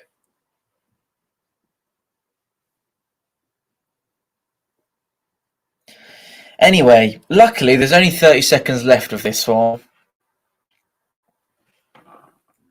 I'm going to remind Andrew now to be very cautious with what you say upon the full-time whistle. I'm going to try and refrain too much from from saying what is on my mind, but I'm sure our guests will have full disclosure in order to do so. Before anyone else gets on there, Tom, lackluster and tactical ineptness. That's all I'm going to say. Not a clue. And even if Kenny Jackett hasn't got a clue, the players on the pitch didn't have a clue.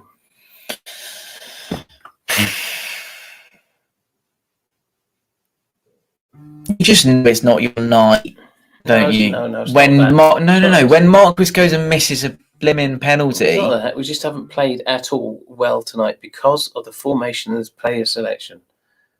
It is as simple as that. And we lose to a pikey little side like Bristol Rovers. Not being rude to Bristol Rovers, but we should. No, I agree with the term pikey. They're abysmal. They're shocking. Anyway, is that your final word before we? And are you going to shoot off? Or are you going to stick around for the conversation? I'm going to just listen to what people have got to say, really, Tom. Right. Here's the comment we're going to leave on before we speak to our guests. That performance was so awful, it shortened my life expectancy. Sean, did it shorten your life expectancy this evening, mate? It could only have got worse. They got lost on the way to the actual match. You know, it was awful. From the team setup to the selection to the tactics to the way they played, their attitude, everything was wrong about that performance. You know, we basically just didn't turn up at all. We may as well not play and give them the 3 points. It was appalling, absolutely appalling. Agree, mate. Agree, can't disagree. You know, and we're making it hard for ourselves. Man for man, our team is better than theirs. It's simple. If they play to their strengths, they will win.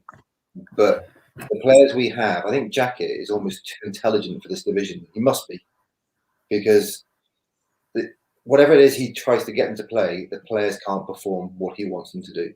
And you're right, Tom, when you said earlier on about the formation changing.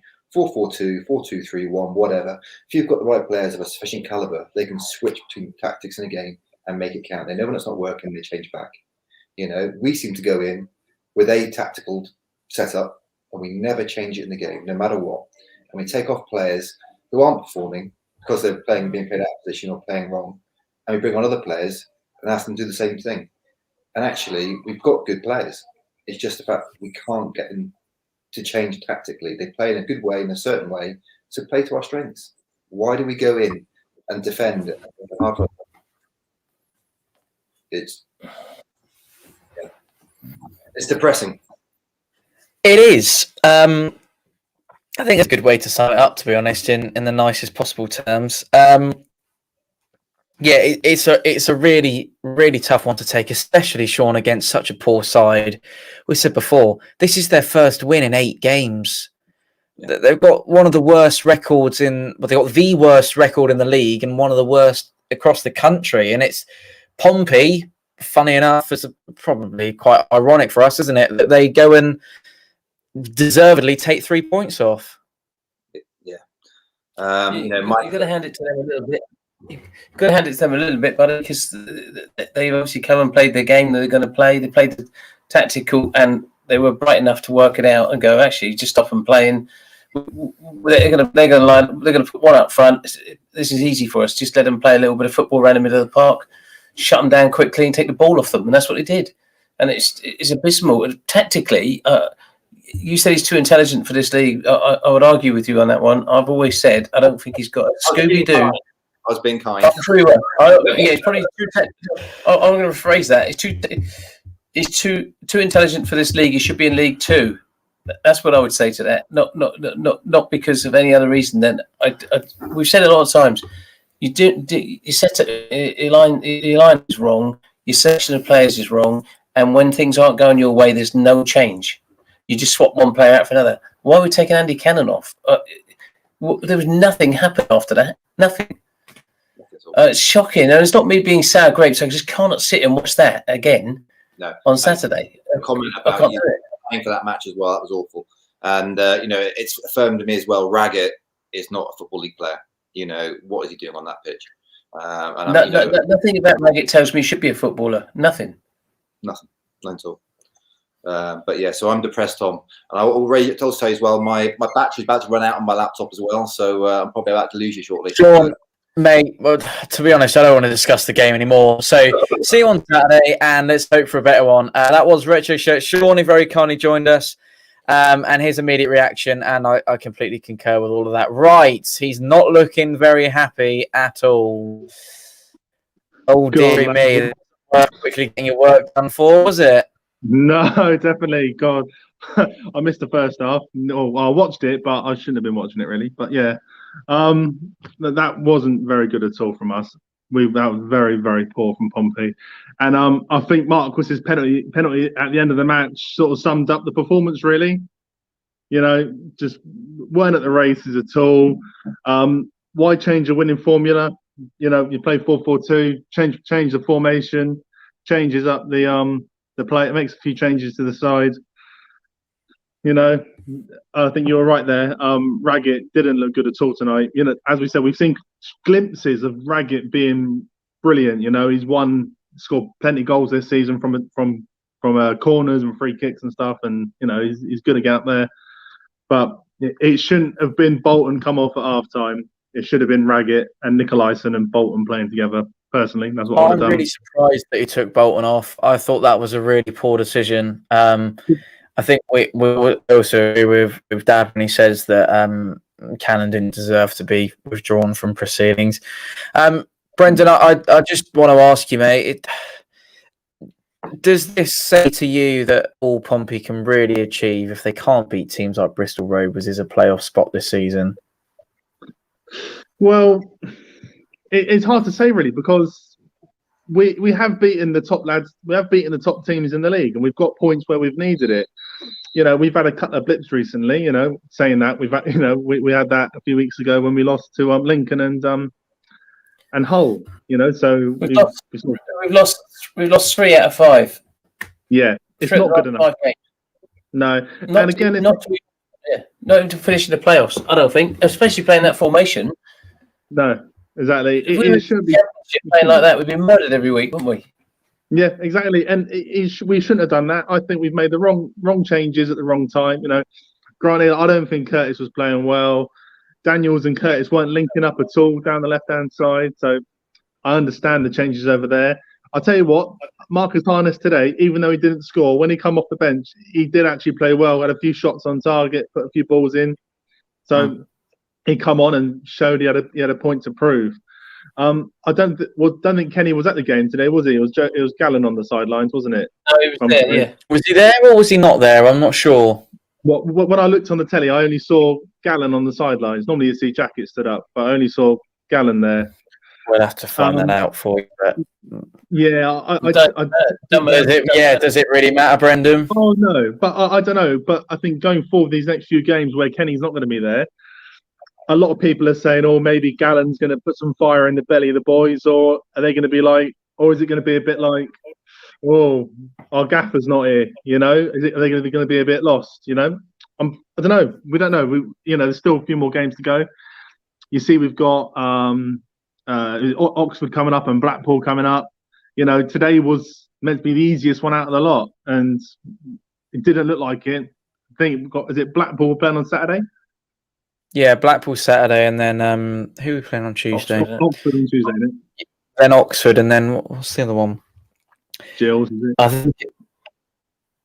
What was that? Gillingham or Doncaster?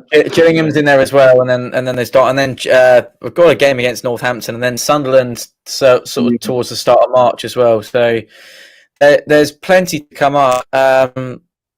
Yeah, you know, are we going to turn up for these big games? Do you think today we walked into it thinking, you know, we're gonna doss it and be like we're gonna walk all over them, or is you know, because you know the big boy mentality that some of our fans think that we've got. I think that we think we're the big team and we should be walking over this lot, and we turn up for the slightly harder games. Obviously, we didn't do it to Hull or to Lincoln, but you know, we need to turn up, start now, and I don't know what it's going to take, but you know, this Pompey team need a shake up from after today's game, definitely. Well, Brendan, we'll let you shoot off, mate, because we'll very shortly be shooting off ourselves. We're going to finish off things with Aaron tonight, and Brendan. Hopefully, we're discussing better matters on Saturday, mate. Hopefully, yes. Hopefully, we get a better result. Absolutely. Have a good week, mate. Speak to you at the weekend. Cheers, buddy. All the best. See you later. Cheers. That's it from Brendan for now. Go on then. Let's finish off with Aaron, and that was even more shocking than the first half, wasn't it? Yeah, just unbelievable. And I can confirm Jacket wasn't present tonight. He wasn't there. Thank you. Yeah, even Sky News reported on it as well. He was actually at home tonight. So, yeah, but shocking. Absolute shocking. That must have been the worst display of our team all season. It looked on paper, it looked such a strong squad at the beginning of the game, and then it just went to pieces. 4-4-2. If it's not broken, don't fix it, and you change your formation. And it's just, we know it doesn't work. It's proven time and time again that formation does not work.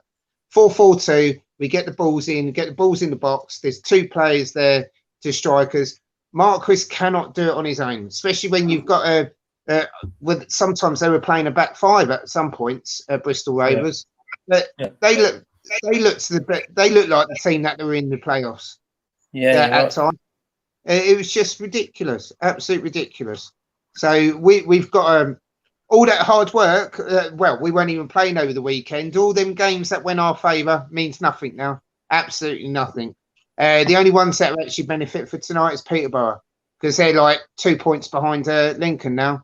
We could have been a point behind them, but yeah, we failed it. We're fourth. Yeah, so we're fourth. So it's just shocking, absolute shocking. So I was very happy about tonight. I thought, Bristol Rovers haven't won for ages, and they've done us over. It's just ridiculous, but scary stuff. Scary. Aaron, we're just going to turn things away from the football because it's been a horrible night for us all. With lots of comments about the turtles and the fish tank, and the fish would have played better as well. Fish tank was the highlight of the night, is another one there. Mickey would like to know, what are the names of your turtles? Would you like to tell us all? Yeah, well, my daughter's is Finlay, and my son's is Messi. There we go. And he scored tonight as well, so how apt is that? Yeah, that's right. Any decent names of the fish either? Sorry? Got some names of the fish for us as well? Nah, I've just got the shark and I've got loads of fish in there as well. But no. I'll ask you this one. There's two flies in the herring cupboard, right? Which one's in the army? Go on. The one on the tank.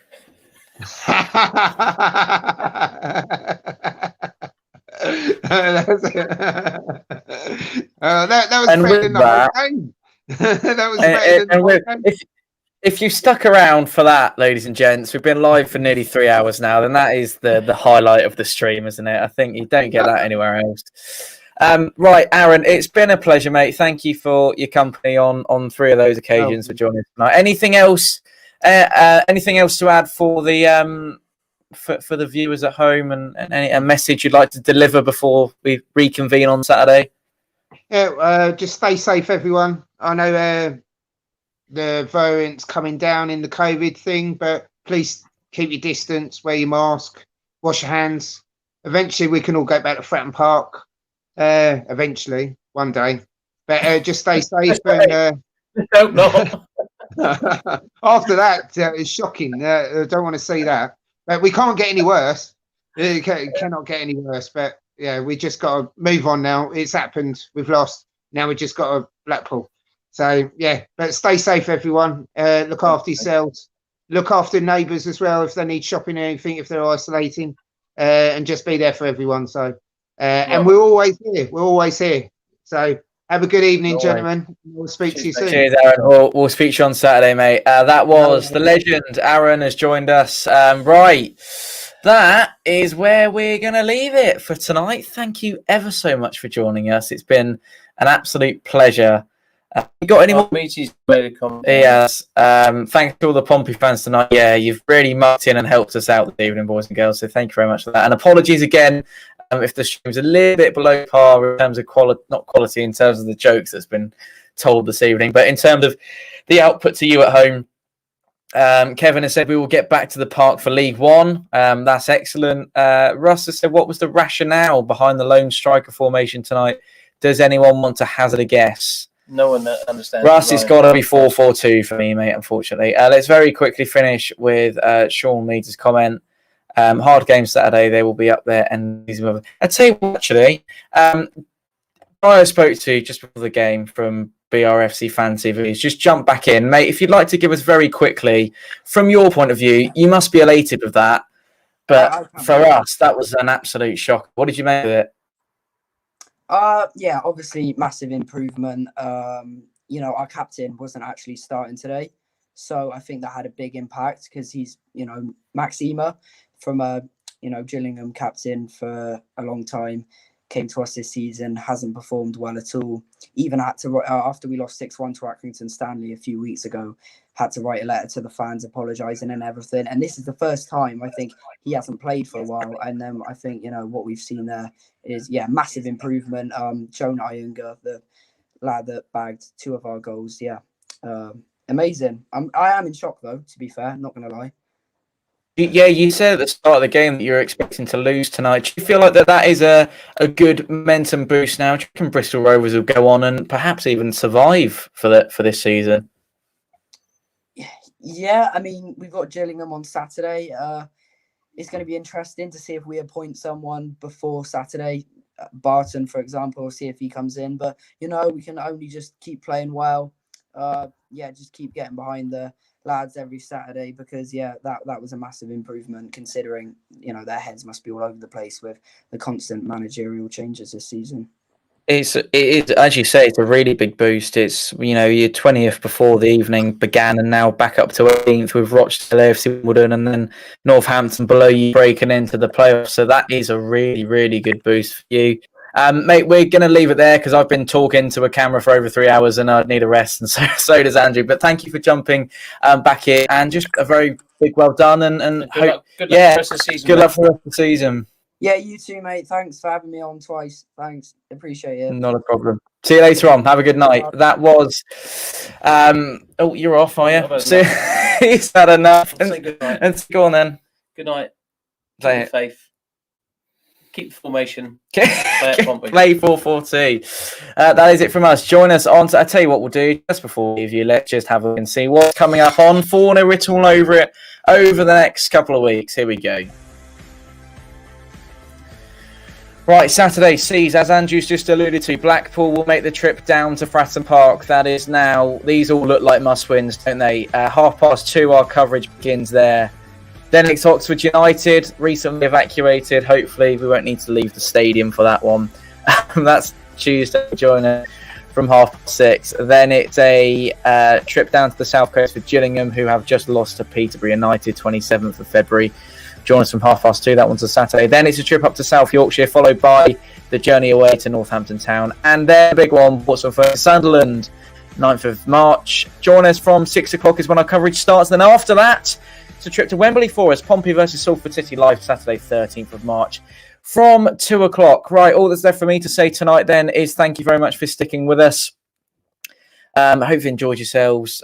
We certainly haven't. But anyway, you may have enjoyed the stream. And if you have, drop us a subscribe, leave us a like. That'd be much appreciated. And all that's left for me to say is keep the faith and play up Pompey. Good night from us.